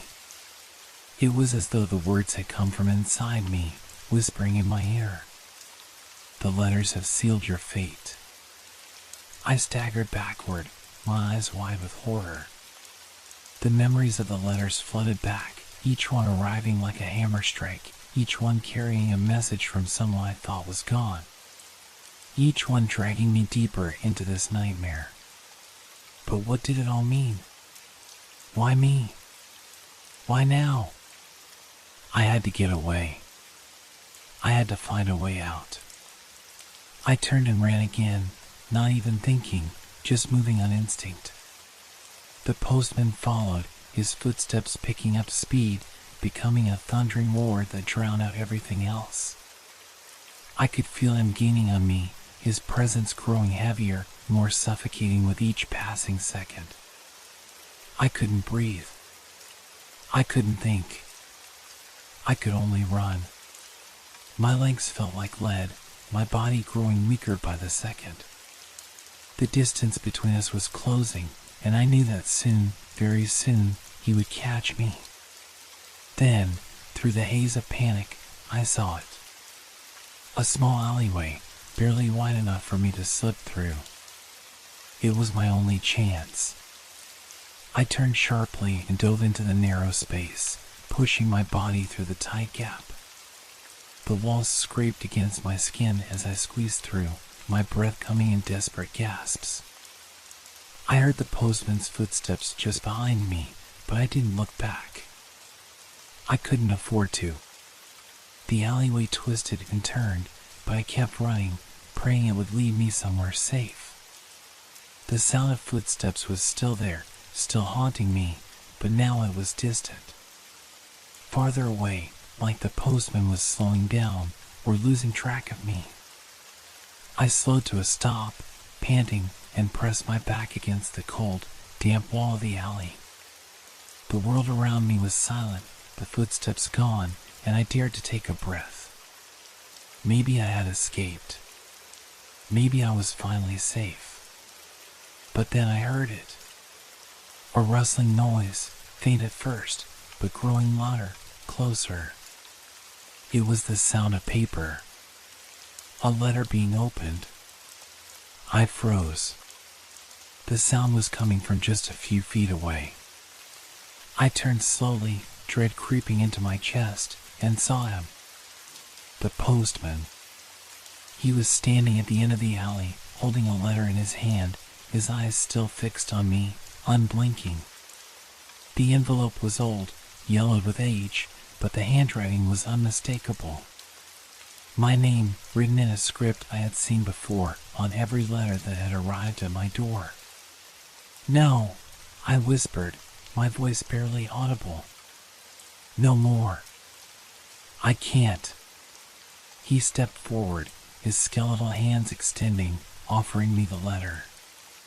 But I couldn't take it. I couldn't touch it. The postman's eyes, those empty, soulless eyes, locked onto mine, and I felt something cold wash over me, something darker than the night itself. "You must take it," he said, the voice ringing clearer in my mind, stronger than before. I could feel it in my bones, in the very air around me. This was the end. I had no choice. With trembling hands, I reached out and took the letter. The moment my fingers touched it, everything went black. I don't know how long I was unconscious. Time had ceased to exist the moment I took the letter. It was as though the world had folded in on itself, leaving me stranded in an endless void. I could feel the weight of the letter in my hand, cold and unyielding, as though it had somehow passed through to my very soul. When I opened my eyes, everything had changed. The alley was gone.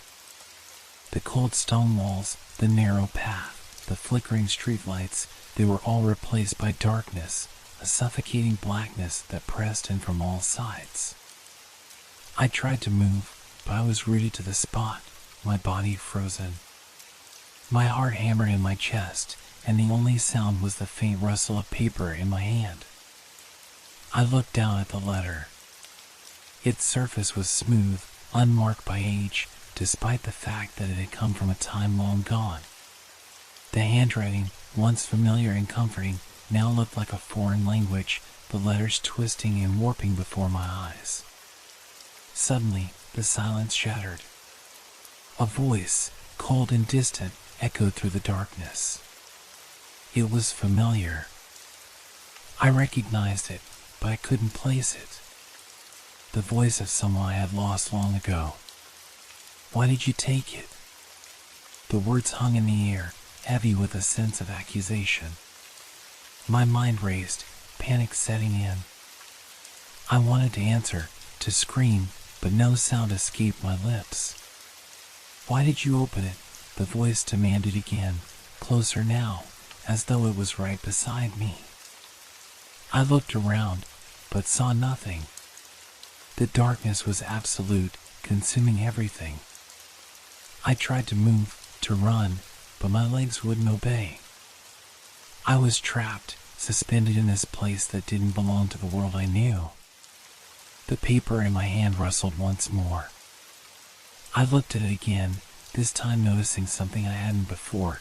There was a name written on the envelope. Not my name, but someone else's. Someone I had forgotten about. The name was my father's. A wave of memories crashed over me, sharp and painful. My father had died years ago. He was gone, buried in the ground. But somehow, this letter had come from him. Somehow, it had found its way to me. The voice returned, softer now, but filled with a sorrow I couldn't understand. "You should have never opened it," it whispered. "Now, you're part of this. Just like us." I could feel it now, creeping into my mind, the realization that something had changed. I had crossed some invisible line. I had done something I couldn't undo. And in doing so, I had invited the past to re-enter my life in a way that I wasn't ready for. The air grew colder, and I could feel the presence of something around me, something dark and powerful. I knew, in that moment, that I was no longer alone. "Please," I whispered, my voice trembling. "What do you want from me?" But the answer came not in words, but in an overwhelming sensation. My father's voice, calm and gentle, as it had been when he was alive, spoke to me from beyond the veil. "You wanted answers," he said softly. Now you have them. But some answers are not meant to be known. The paper in my hand grew hot, as though it was alive, burning with an energy I could not comprehend. The words on the page twisted into shapes, into symbols, into something that felt ancient and dangerous. The letter was no longer just a message, it was a key. A key that opened a door to something I had never wanted to see. Don't look, the voice warned, growing weaker now. Don't look at what's coming. But it was too late. I had already read it. And as the final words of the letter burned themselves into my mind, I felt the ground beneath me give way. The darkness swallowed me whole. When I woke again, I was back on the street. The alley was gone. The world seemed normal, too normal. I was standing in the middle of a busy town square, people walking by, laughing, talking, unaware of the nightmare I had just endured. The letter was gone, but the weight of its presence lingered. I could feel it in my chest, a constant reminder that some things could never be forgotten. That some doors, once opened, could never be closed. As I walked through the crowd, I noticed something strange. A figure in the distance. A postman, standing at the edge of the square, watching me with those empty, soulless eyes. I tried to ignore him, to push past the growing dread, but I knew deep down that he was still there. Somewhere. Watching. And I knew that, no matter where I went, I would never escape the message he had brought. The message that changed everything. The message that had sealed my fate. And that was the last I ever saw of the postman.